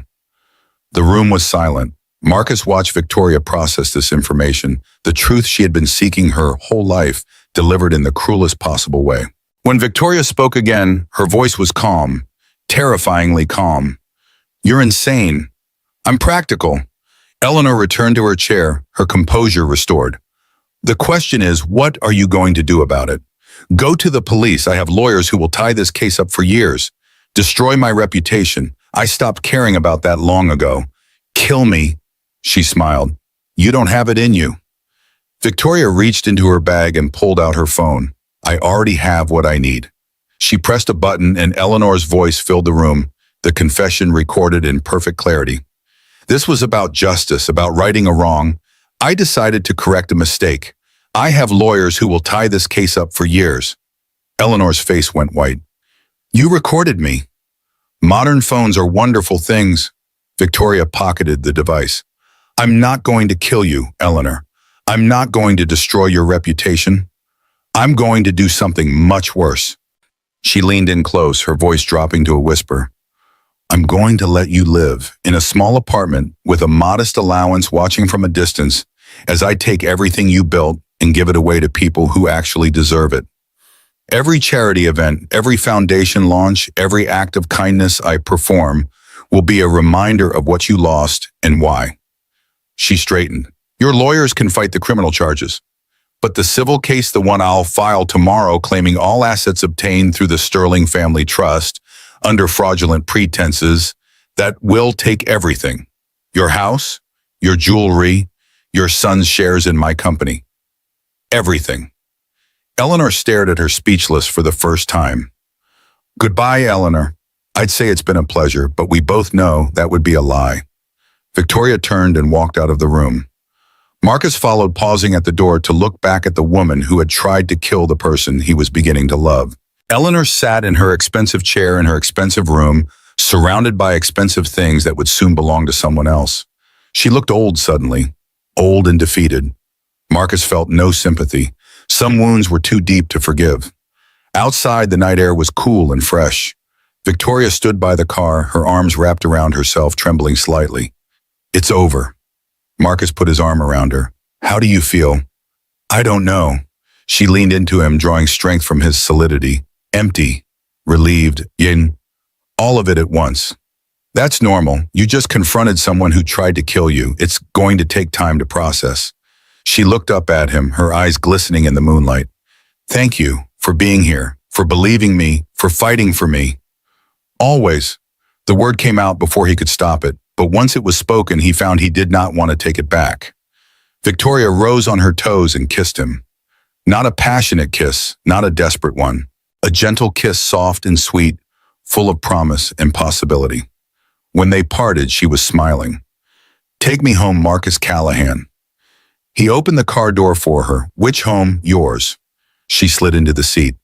If that's okay. Marcus walked around to the driver's side, his heart hammering in his chest. He thought about Sarah, about the promise he had made. Don't close off your heart. You deserve to be happy.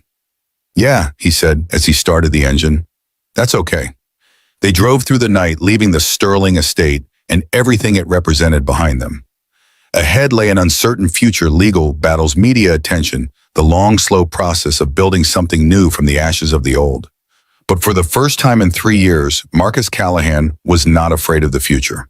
He was looking forward to it, because somewhere along the way, without quite knowing how it happened, he had found his way back to life, and he was not alone anymore. The weeks following Eleanor's confession passed in a blur of legal proceedings and media attention. Victoria's lawyers moved swiftly, filing civil suits that froze the Sterling Family Trust assets and initiated proceedings to strip Richard of his minority shares. The criminal case against Eleanor was slower, tangled in the web of high-priced attorneys she had predicted, but the recording Victoria had made proved difficult to dismiss. Marcus found himself caught in the crossfire of a world he had never asked to enter. Reporters camped outside his house, shouting questions whenever he emerged. His phone rang constantly, with calls from journalists, talk show producers, and literary agents who wanted to tell his story. He ignored them all, focusing instead on what mattered: Emma, his work, and the woman who had become an unexpected anchor in his life. Victoria stayed at his house more often than not. She slept in his bed while he took the couch, maintaining a boundary that neither of them was quite ready to cross. But the intimacy between them grew in other ways: shared meals, long conversations, quiet evenings watching Emma do her homework, while the television murmured in the background. 1 month after the confrontation at the Sterling estate, the Callahan Fund held its official launch. The Portland Convention Center blazed with light. Press crowded the hallways, cameras and microphones bristling like weapons. Marcus stood backstage, feeling impossibly out of place in a suit that Victoria had insisted on buying him. The fabric was soft, expensive, nothing like the worn wool of his father's suit that he had worn to Eleanor's house. He tugged at the collar, trying to find room to breathe. Emma sat beside him, pretty in a blue dress that matched her eyes, her legs swinging with barely contained excitement. "Dad, are you nervous?" Marcus managed a tight smile. "What gave it away?" "Your face looks like you're about to throw up." She grinned, showing off her braces. "Don't worry, you're going to be great." A production assistant rushed toward them, tablet in hand, headset askew. "Mr. Callahan, you're on stage in 5 minutes." Marcus felt his stomach drop. "I thought I was just attending." "Miss Sterling wants you to speak." The assistant was already moving away. "She didn't tell you." Marcus took a deep breath, then another. 20 years in the Navy, 2 combat deployments. Sarah's funeral, where he had somehow found words to say goodbye to the love of his life. He could do this. He had to do this. The auditorium lights dimmed, music swelled, the crowd fell silent with the anticipation of people who had paid good money to be impressed. Victoria stepped onto the stage, commanding and beautiful, in a black dress that probably cost more than his truck. But when she spoke, her voice carried a warmth that had been absent in their first encounters. "Thank you all for being here tonight. We're launching something special, something deeply personal to me. The Callahan Fund." Applause rolled through the hall like thunder. "This fund exists because of one man, a man who saved my life without asking for anything in return. A man who reminded me that true strength isn't measured by wealth or power, but by character." She turned toward the wings, her gaze finding his in the darkness. "Marcus Callahan, please join me." His legs felt wooden as he walked onto the stage. The lights were blinding hot, turning the audience into a sea of shadows. He could feel hundreds of eyes on him, weighing him, judging him. Victoria handed him the microphone, her fingers brushing his. "Speak from the heart," she whispered. Marcus looked out at the crowd. Somewhere in that darkness, Emma was watching, believing in him, counting on him. He cleared his throat. "I'm not much for speeches." His voice came out rough, uncertain. "I fix things for a living. Pipes, wires, engines. That's what I know. That's what I'm good at." He paused, gathering himself. "But being a single father taught me something important. You don't need money to be rich. You need people who believe in you. You need moments that remind you why you keep going." He glanced at Victoria, drawing strength from her steady presence. "The night I pulled Ms. Sterling from that burning car, I wasn't thinking about recognition or reward. I was thinking about my daughter waiting for me at home, about the promise I made to my wife before she died, that I would always do the right thing no matter how hard it got." The audience was silent, hanging on every word. "The Callahan Fund isn't about me. It's about every parent who works 2 jobs and still can't make rent. Every father who stays up all night worrying about how to pay for braces or birthday parties. Every mother who skips meals so her kids can eat." His voice grew stronger, more confident. "You matter. Your struggles matter. And now, thanks to Victoria Sterling, you have support. Real support, not charity dignity." The room exploded in applause. People rose to their feet, clapping and cheering. Marcus stood frozen, overwhelmed by a feeling he couldn't name. Victoria took his hand, squeezing tightly. "Perfect," she murmured.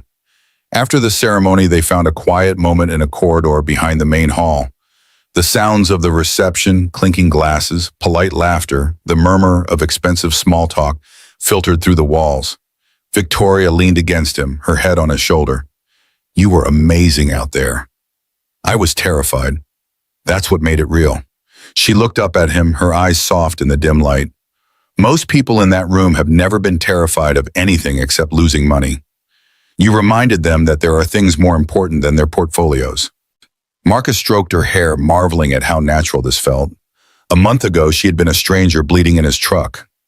Now she was the first person he thought about when he woke up and the last person on his mind before sleep. "I have something for you," Victoria said, reaching into her clutch. She pulled out a small velvet box. Marcus's heart stuttered. "Victoria, open it." Inside was a pen, elegant silver engraved with words that made his throat tighten, "For the man who cannot be bought." "I don't know what to say." "Say you'll keep fighting with me." She took his face in her hands. "Say you'll help me build something that matters." He kissed her, then gentle and deep, pouring into it everything he couldn't find words for. When they parted, both were slightly breathless. "I'll fight," he said, "as long as you need me." The photographer who had been lurking nearby chose that moment to snap a picture. The flash caught them mid-embrace, faces close, the pen box still open in Marcus's hand. Neither of them noticed. They should have. The photograph appeared on every news site the next morning. The headlines ranged from breathless to vicious. Billionaire CEO finds love with blue-collar hero. Sterling savior romance or publicity stunt. From handyman to boyfriend, the suspicious rise of Marcus Callahan. Marcus scrolled through the articles on his phone, his coffee growing cold beside him. Each headline was worse than the last. Each comment section was a cesspool of speculation and cruelty. Obviously, he's after her money. She probably staged the whole accident for publicity. Bet he's sleeping in silk sheets now instead of that dump he calls a house. The words shouldn't have hurt. He knew who he was, knew the truth of what had happened. But seeing his character assassinated by strangers who had never met him, that left a mark. His phone buzzed. A text from Victoria. "I'm handling it. Don't read the comments." Too late. At school, Emma faced her own ordeal. Marcus was in his truck waiting to pick her up when she came running across the parking lot. Her face was red, her eyes puffy from crying. She yanked open the door and threw herself into the seat, refusing to look at him. "Emma, what happened?" "Nothing." Her voice was thick, trembling. "Just drive." He drove. For 10 minutes, neither of them spoke. Finally, at a red light, Emma's composure cracked. "They said you were a gold digger." The words came out in a rush mixed with sobs. "They said Victoria paid you to pretend to save her. They said Mom would be ashamed of you." Marcus pulled over to the side of the road, his hands shaking on the wheel.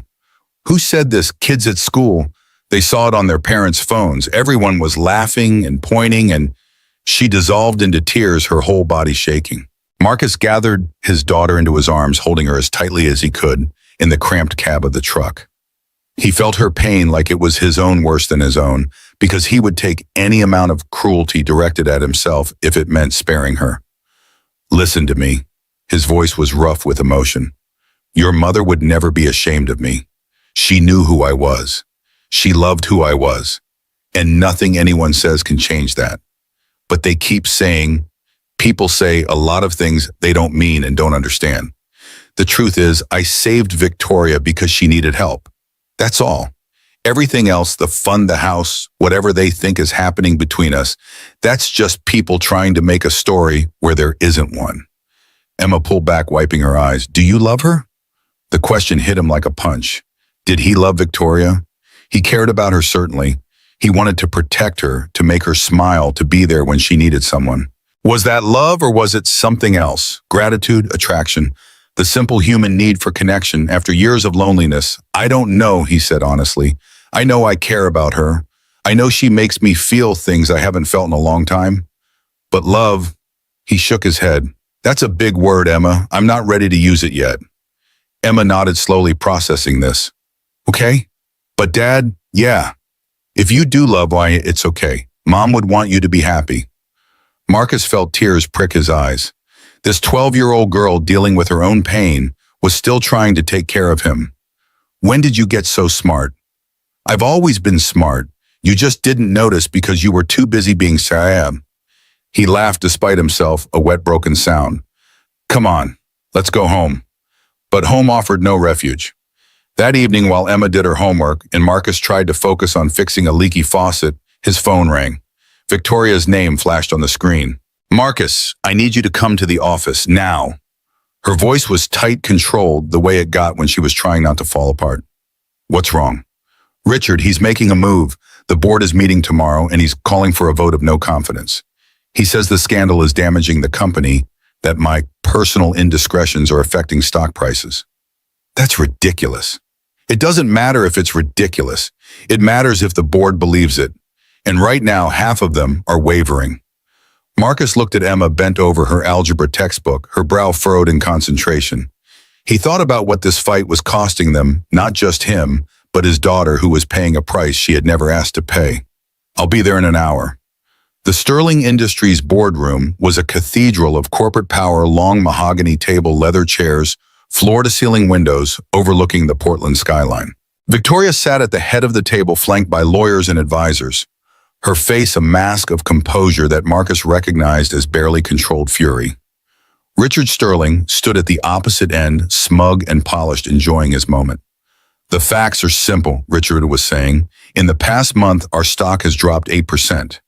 Media coverage has shifted from our products to my sister's personal life, and the so-called hero she's parading around has become a liability rather than an asset." He gestured at a screen showing headlines, photos, the worst of the social media attacks. Marcus saw his own face staring back at him, twisted by unflattering angles and vicious captions. "The board has a responsibility to shareholders. If Victoria's judgment is compromised, my judgment is fine." Victoria's voice cut through the room like a blade. "The stock dropped because of the supply chain issues you created, Richard. The media coverage is a result of a failed assassination attempt that you may very well have been complicit in." The room went silent. "That's a serious accusation." Richard's smile didn't waver. "Do you have proof?" Mother confessed. "I have it on recording." "A recording that any competent lawyer will argue was obtained under duress and is therefore inadmissible." Richard shrugged. "Face it, Victoria. You're losing. The board is losing confidence. And your blue-collar boyfriend is making everything worse." Marcus stepped forward. He hadn't planned to speak, had planned to stay silent, let Victoria handle her own battles. But something about Richard's smug certainty made him snap. "You want to talk about making things worse?" His voice was quiet, controlled, dangerous. "Let's talk about the device I found in Victoria's car. Let's talk about Michael Torres, the professional assassin your mother hired. Let's talk about the shell company in the Caymans that funneled the payments." Richard's smile flickered just for a moment. "I don't know what you're talking about." "I think you do." Marcus moved closer, his presence filling the space in a way that made the corporate executive shift uncomfortably. "I spent 20 years in the United States Navy. I've seen men like you before. Men who think money makes them untouchable. Men who believe they can do whatever they want because the rules don't apply to them." He stopped directly in front of Richard, close enough to see the sweat beading on the younger man's forehead. "I'm not impressed by your suits or your stock prices. I'm not intimidated by your lawyers or your boardroom games, and I'm not going anywhere." Richard's composure cracked. "You're nothing, a handyman, a nobody. You think you can threaten me? I'm not threatening you." Marcus's voice was calm, almost gentle. "I'm telling you what's going to happen. Your mother is going to prison. Her assets are going to be seized. And when the investigation uncovers your involvement, and it will, you're going to join her. You have no evidence. I have the device. I have Torres's records. I have a very motivated team of investigators who are very interested in tracing every payment you've ever made." Marcus smiled, a thin expression that didn't reach his eyes. "Tick-tock, Richard." The board meeting ended without a vote. Richard stormed out, his confidence shattered. Victoria's position for the moment was secure. But Marcus knew this wasn't over. Men like Richard didn't give up. They regrouped, found new angles, struck when you least expected it. That night, alone in his house while Emma slept, Marcus made a decision. He packed a bag, quietly, carefully moving through the darkness like the ghost he sometimes felt he had become. Clothes, tools, a few of Emma's things. Enough to start over somewhere else, somewhere far from Victoria Sterling and her world of money and power and danger. He was zipping the bag closed when Emma's voice stopped him cold. "What are you doing?" She stood in the doorway, wrapped in her bathrobe, her face pale in the moonlight streaming through the window. "Emma, go back to bed. You're leaving." It wasn't a question. "You're running away. I'm protecting you, protecting us. This life, Victoria's life, it's not safe. People are trying to hurt her, and as long as we're connected to her, they could hurt us too." "So you're just going to abandon her?" Emma's voice rose, trembling with anger and hurt. "Like everyone else in her life, like her father abandoned her." Marcus flinched. "It's not the same." "It's exactly the same." Emma was crying now, tears streaming down her face. "She told me, Dad, about the foster homes, about being alone, about everyone leaving her, And you're going to do the same thing. You're going to prove that she was right not to trust anyone. Emma, Mom told me something before she died. Emma's voice broke. She said, don't let Daddy close his heart. There are still good things in the world. Victoria is a good thing, Dad, and you're closing your heart, just like Mom was afraid you would. Marcus dropped the bag. His legs gave out and he sank onto the edge of the bed, his head in his hands. I'm scared, he admitted. The words felt like surrender. I'm scared of losing you. I'm scared of failing you. I'm scared of loving someone again and having them taken away. Emma sat beside him, small and fierce, her hand on his shoulder. Mom wasn't taken away, Dad. She got sick. It wasn't fair, but it wasn't anyone's fault. And being scared doesn't mean you get to give up. When did you become the parent? Someone had to. She managed a watery smile. Now put that bag away and go talk to Victoria. She needs you. Marcus looked at his daughter, this incredible, brave, wise young woman who had somehow grown up while he wasn't paying attention. I love you, Emma. I know. Now go. Victoria's penthouse was dark when Marcus arrived. He used the key she had given him, letting himself into the vast, silent space. The city glittered beyond the windows, indifferent to the human dramas playing out in its shadow. He found her in the bedroom, sitting on the floor with her back against the wall. Her makeup was smeared, her clothes disheveled. She looked nothing like the powerful CEO who commanded boardrooms and built empires. She looked broken. Victoria. She looked up and the raw pain in her eyes made his chest ache. You came. I'm sorry. He sat beside her close enough to touch, but not quite touching. I almost did something stupid. I almost ran away. I wouldn't have blamed you. Her voice was hollow. Everyone leaves eventually. It's what I know. It's what I expect. Emma stopped me. She reminded me of a promise I made to her mother. Victoria was quiet for a moment. What promise?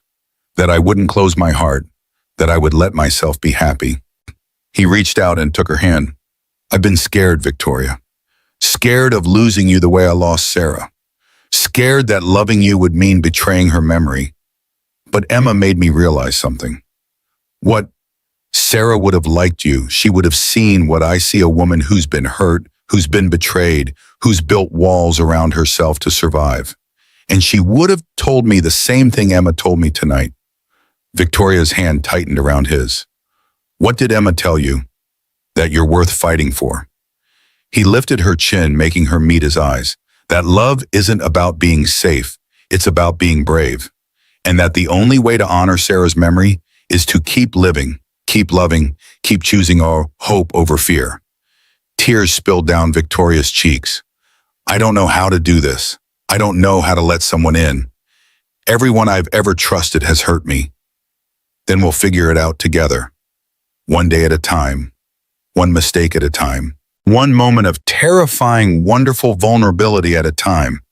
She laughed through her tears, a broken sound that somehow carried hope. You make it sound simple. Simple isn't the same as easy.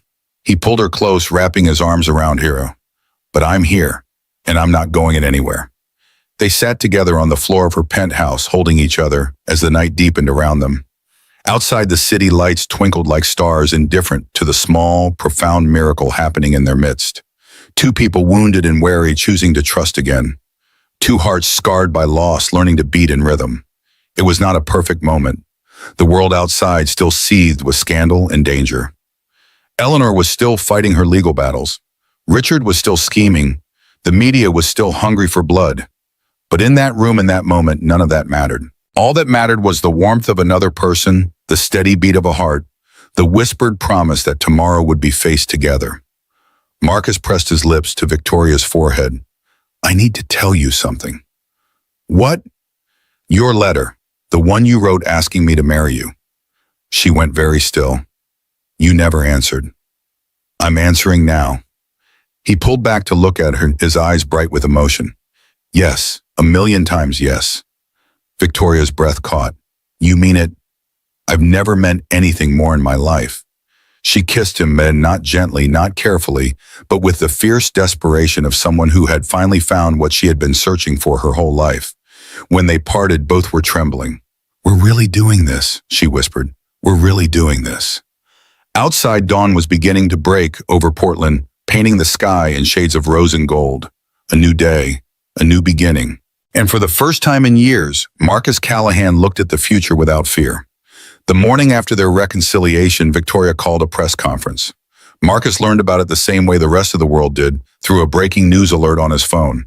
He was making breakfast for Emma, flipping pancakes on the old griddle Sarah had bought at a garage sale 15 years ago, when the notification buzzed. Sterling CEO to address media at 10 a.m. Major announcement expected.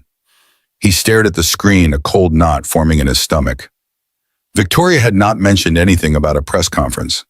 After last night, after everything they had shared, everything they had promised, she was making major announcements without telling him first. His phone rang. Victoria's name flashed on the screen. Before you say anything, I know I should have told you. Her voice was rushed, breathless with nervous energy. But I needed to do this before I lost my nerve. Marcus, I need you to be there at the press conference. Please. What are you planning? Trust me. 2 words. Simple, terrifying, loaded with everything that had passed between them. I'll be there. The Sterling Industries lobby was chaos when Marcus arrived. Reporters jostled for position, cameras bristled like weapons. The air hummed with anticipation and speculation. Security guards formed a human barrier around the makeshift podium, their faces impassive as they scanned the crowd. Marcus pushed through the throng, ignoring the shouts of recognition from journalists who had made his face famous against his will. He found a spot near the front where Victoria could see him and waited. She emerged from the elevator at exactly 10 o'clock. Black suit hair pulled back the armor of the CEO firmly in place. But when her eyes found his in the crowd, something softened, a flicker of vulnerability beneath the steel. Thank you all for coming. Her voice carried easily over the murmur of the crowd, amplified by the microphones clustered on the podium. Over the past weeks, there has been considerable speculation about my personal life, about my relationship with Marcus Callahan, about whether our connection is genuine or manufactured. She paused, letting the tension build. Today, I want to address those questions directly. The crowd leaned forward, hungry for scandal or revelation or anything that would make tomorrow's headlines. Marcus Callahan saved my life. That fact is not in dispute. What has been disputed, what has been twisted and sensationalized and used to attack both of us is what happened afterward. Victoria stepped out from behind the podium, moving toward where Marcus stood. The cameras followed her, 100 lenses tracking her every step. The truth is simple. I fell in love with a man who wanted nothing from me. A man who refused my money, challenged my assumptions, and forced me to confront the walls I had built around myself.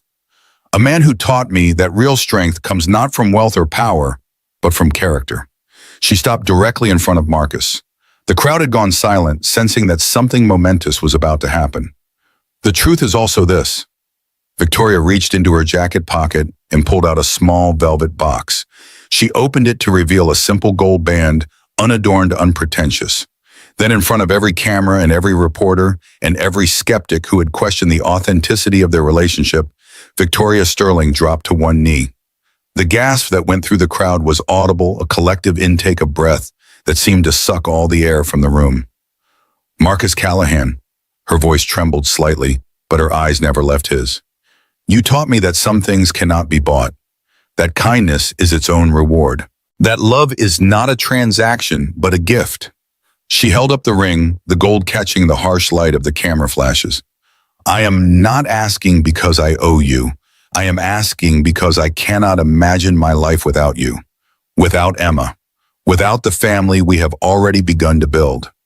Marcus felt the world narrow to this moment, this woman kneeling before him, offering herself without reservation, stripping away every protection she had ever constructed. Will you marry me? The silence stretched for an eternity. Then Marcus reached down and took her hands, pulling her gently to her feet. You already asked me this last night. Victoria's smile was tremulous, uncertain. I wanted everyone to know. I wanted the world to see that this is real. It was always real. He took the ring from the box and slid it onto his own finger. A perfect fit, as if she had known his size without asking. Knowing Victoria, she probably had. Yes, his voice was rough with emotion. 1,000,000 times yes. Victoria threw her arms around him and he caught her, lifting her off her feet in an embrace that made the cameras go wild. The crowd erupted in applause and shouted questions and the clicking of 1,000 shutters. But Marcus heard none of it. All he heard was Victoria's voice in his ear whispering 3 words that meant more than any headline ever could. I love you. The wedding took place 3 months later in a small chapel on the outskirts of Portland. No media, no corporate executives, no society photographers or gossip columnists, or anyone who might turn their union into content. Just the people who mattered, a handful of friends, Victoria's most trusted employees, Marcus's fellow veterans from the Navy, and the families they had helped through the Callahan Fund.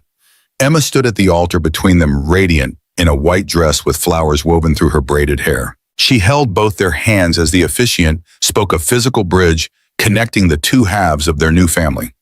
The vows they exchanged were simple and honest. No poetry, no grand gestures, just 2 people promising to face the future together, whatever it might bring. When the officiant pronounced them married, Emma was the first to cheer. The reception was held in the chapel's modest fellowship hall, folding tables covered with white cloths catering from a local restaurant, a playlist assembled by Emma from songs she insisted were not too embarrassing. It was nothing like the elaborate galas Victoria had attended throughout her career. It was perfect. Midway through the evening, Marcus found himself standing alone by the window watching his wife dance with his daughter.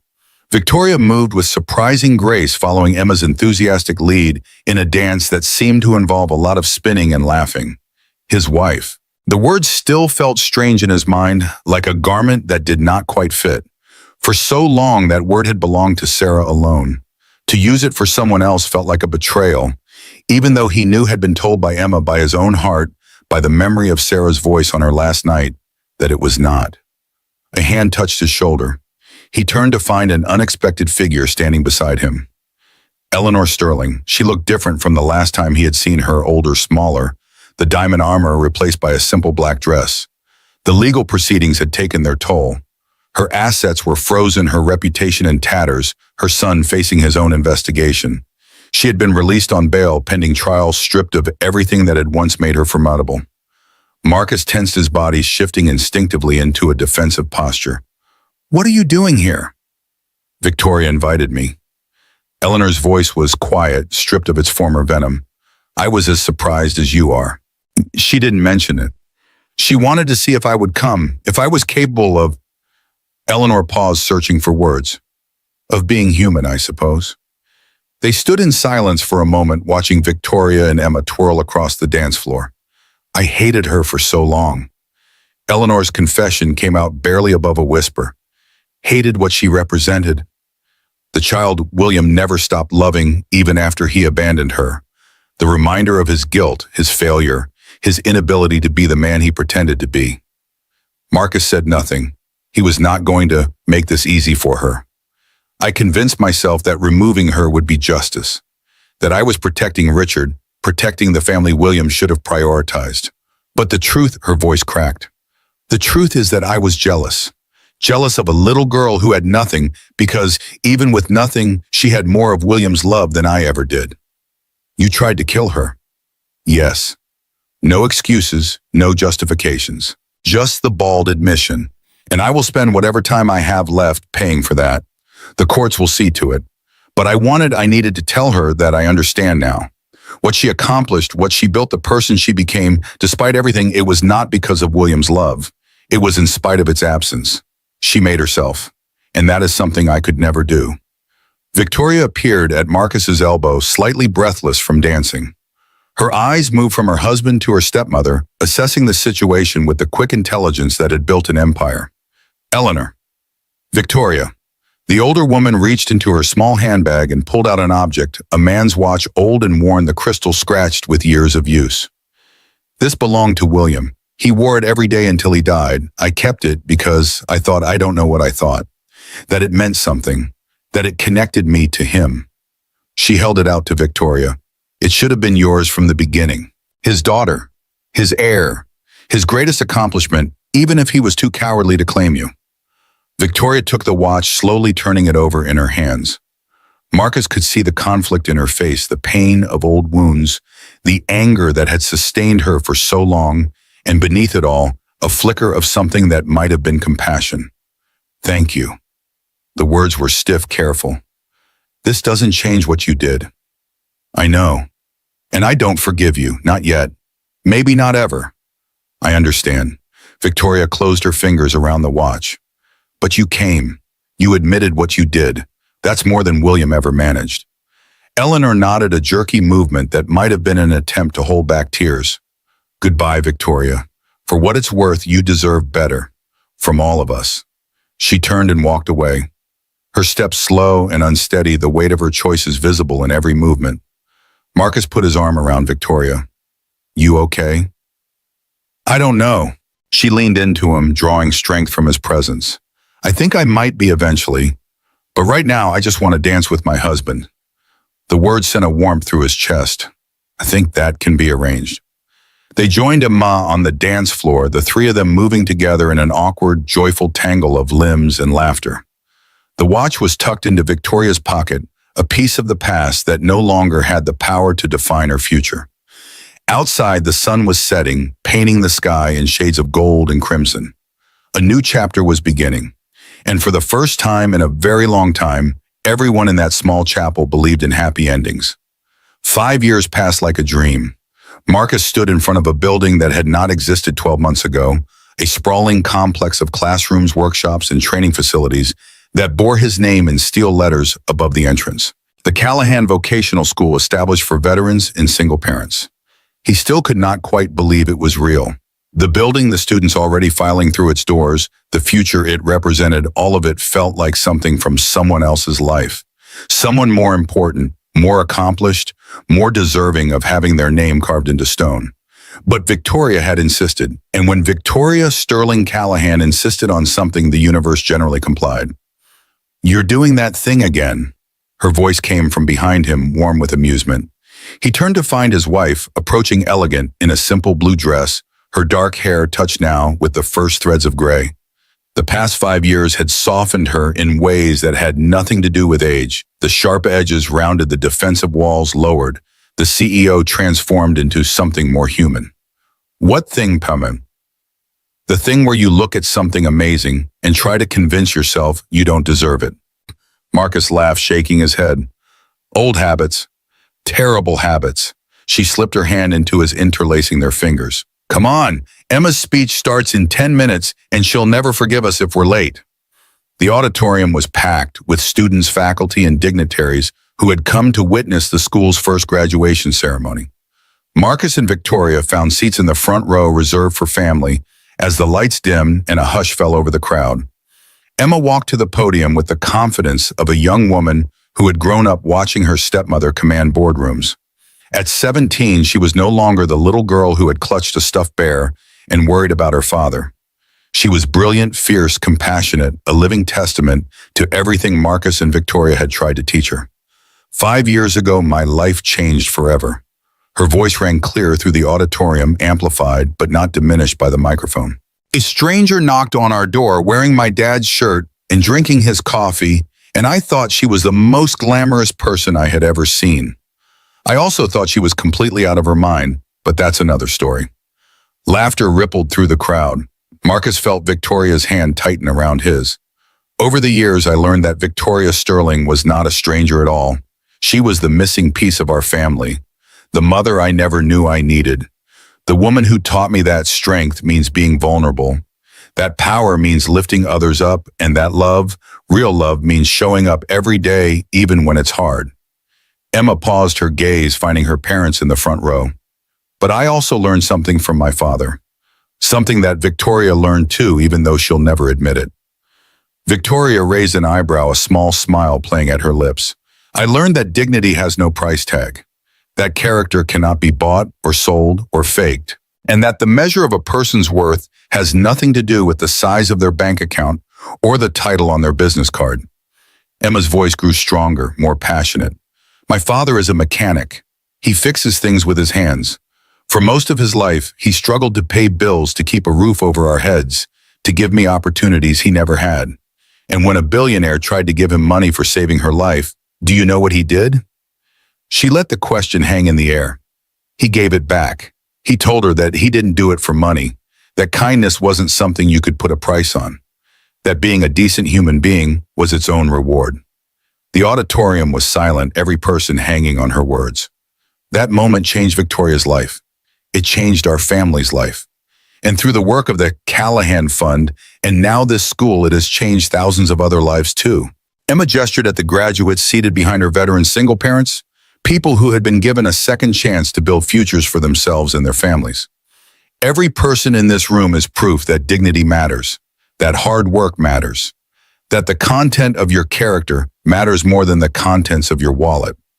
She looked directly at her father, her eyes bright with emotion. Dad, you taught me that a real man isn't measured by the money in his bank account. He's measured by what he leaves behind, the people he helps, the lives he touches, the love he gives without expecting anything in return. Marcus felt tears streaming down his face. He did not try to hide them. So on behalf of everyone in this room, everyone whose life has been changed by the Callahan Fund, everyone who has walked through the doors of this school seeking a better future, thank you. Thank you for being the man you are. Thank you for teaching us what real strength looks like. Emma stepped back from the podium as the auditorium erupted in applause. Standing ovation cameras flashing the thunder of hundreds of hands clapping in unison. But Marcus barely noticed. He was on his feet, pushing through the crowd toward the stage, climbing the steps and gathering his daughter into his arms. I love you, Dad. Her voice was muffled against his shoulder. I love you too, sweetheart. More than you'll ever know. Victoria joined them, wrapping her arms around both of them. For a long moment, the three of them stood together on that stage, a family forged from tragedy and rebuilt through love. When they finally parted, Emma was grinning through her tears. Was that too much? I practiced it like 100 times, but I wasn't sure if it was perfect. Victoria kissed her forehead. You are perfect.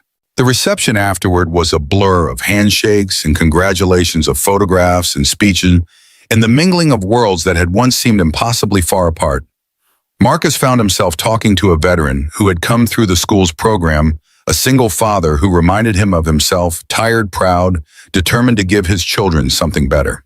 You changed my life, Mr. Callahan. The man's handshake was firm, calloused with honest work. For this program, I didn't know how I was going to make it. Now I've got a job, my kids are in good schools, and I can look them in the eye without being ashamed. Marcus thought about all the nights he had lain awake wondering the same things. You did the hard work. I just opened a door. That door made all the difference.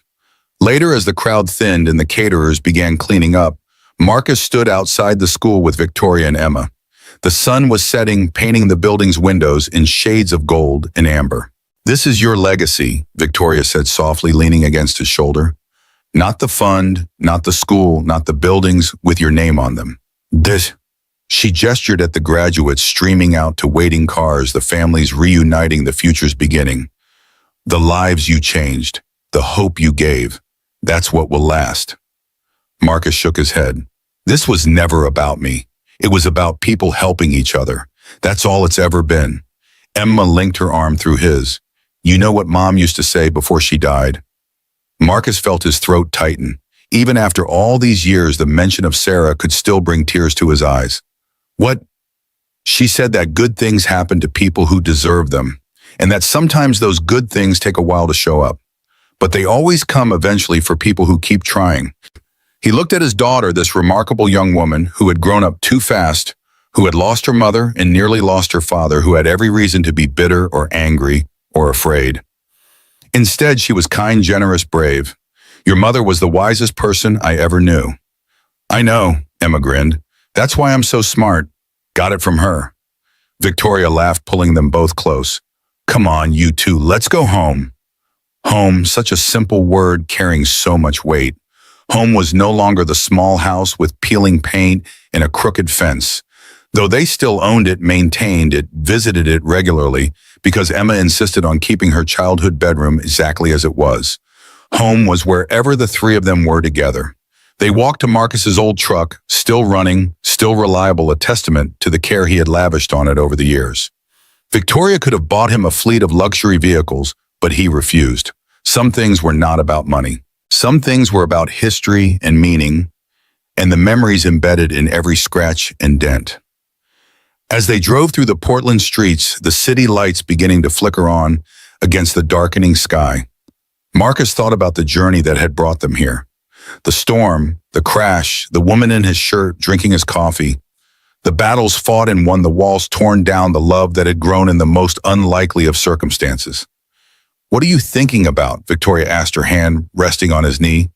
"The night we met. How strange it was. How impossible it seemed that anything could come of it." And now, Marcus glanced at Emma, in the rearview mirror, scrolling through her phone at the city glittering beyond the windows. "Now I think that maybe nothing is impossible. Maybe the universe knows what it's doing even when we can't see the plan." Victoria smiled, that soft expression that still made his heart skip after 5 years of marriage. "Getting philosophical in your old age. Getting grateful." He reached over and took her hand. "For you, for Emma, for this life I never expected and don't deserve." "You deserve everything, Marcus Callahan. When are you going to believe that? Maybe someday." He brought her hand to his lips, kissing her knuckles. "For now, I'll just keep working on it." They pulled up to the house they now shared, a modest craftsman in a quiet neighborhood, nothing like the Sterling estate or Victoria's old penthouse. It was Emma's choice, made when she was 12 years old, standing in front of 3 different properties and declaring that this one felt like a real home. She had been right, as she so often was. Inside, they shed their formal clothes and gathered in the kitchen, Marcus making dinner, Victoria setting the table, Emma regaling them with stories about her classmates and their reactions to her speech. The ordinariness of it all was its own kind of miracle. After dinner, they sat together on the back porch, watching the stars emerge in the darkening sky. The crickets sang their endless song. A neighbor's bite barked in the distance. The world continued its slow rotation, indifferent to the small dramas and triumphs of the people who walked its surface. "I've been thinking," Emma said, breaking the comfortable silence. Marcus and Victoria exchanged glances. When Emma announced she had been thinking, it usually preceded some ambitious plan or unconventional request. "About what? About the future. About what I want to do with my life." Victoria leaned forward, interested. "And what did you decide?" Emma took a deep breath.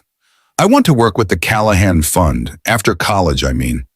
I want to help run it, expand it, make it bigger than it's ever been. I want to spend my life doing what you two have done, helping people who need it, giving them chances they never thought they'd have." Marcus felt his eyes sting with fresh tears. He had hoped, but never assumed that Emma would carry on this work. The choice had to be hers. "Are you sure it's not glamorous work? It doesn't pay as well as what you could do with your skills. It's..." "Dad," Emma cut him off with a look that was pure Victoria. "I've watched you and Mom pour everything into this. I've seen what it does for people, how it changes their lives. Do you really think I want to spend my life chasing money when I could be doing something that matters?"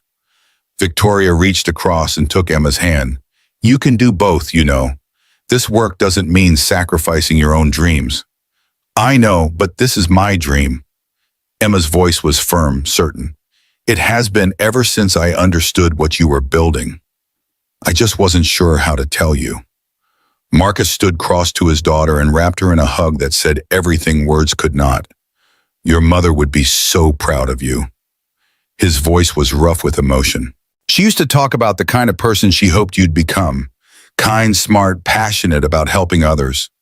She would look at you now and know that every sacrifice was worth it." Emma held on tight. "I miss her, Dad, even though I have Mom." She glanced at Victoria, who smiled through her own tears. "I still miss her sometimes." "Me too, sweetheart. Every day." They held each other as the stars wheeled overhead and the night deepened around them. A family built from fragments, from loss and love and second chances. Not perfect, never perfect, but real. And in the end, Marcus thought that was all that mattered. Not the money or the fame or the buildings bearing his name. Not the press coverage or the social media followers or the endless speculation about how a mechanic from Portland had married one of the wealthiest women in the Pacific Northwest. What mattered was this: Emma's arms around his neck, Victoria's hand in his. The home they had built together, brick by brick and day by day from the ruins of their separate pasts. What mattered was love, stubborn, irrational, impossibly resilient love. "Okay," Emma said, finally pulling back with a watery laugh. "Enough emotional stuff. Can we watch a movie? Something funny? I'm tired of crying." Victoria wiped her eyes. I think we've earned a comedy. They went inside, piled onto the couch, and spent the next 2 hours laughing at something silly and familiar. Marcus sat between his wife and his daughter, arms around both of them, feeling the warmth of their bodies and the steady rhythm of their breathing. Outside, the night continued its quiet revolution. Stars rose and fell. The moon traced its ancient path across the sky. Somewhere in the city, people were struggling, suffering, hoping for a chance that might never come. But tomorrow, the Callahan Fund would open its doors again. Tomorrow, the Callahan Vocational School would welcome a new class of students. Tomorrow, the work of building a better world would continue. Marcus Callahan, who had once been just a mechanic with calloused hands and an empty bank account, would be part of that work. Not as a hero, not as a savior, but as a man who had learned that the greatest gift he could give was simply to show up day after day, choice after choice, and do his best to leave the world a little better than he found it. That was his legacy, not the buildings or the programs or the headlines, just the simple, stubborn, everyday practice of being kind. And in the end, that was enough. It was more than enough. It was everything.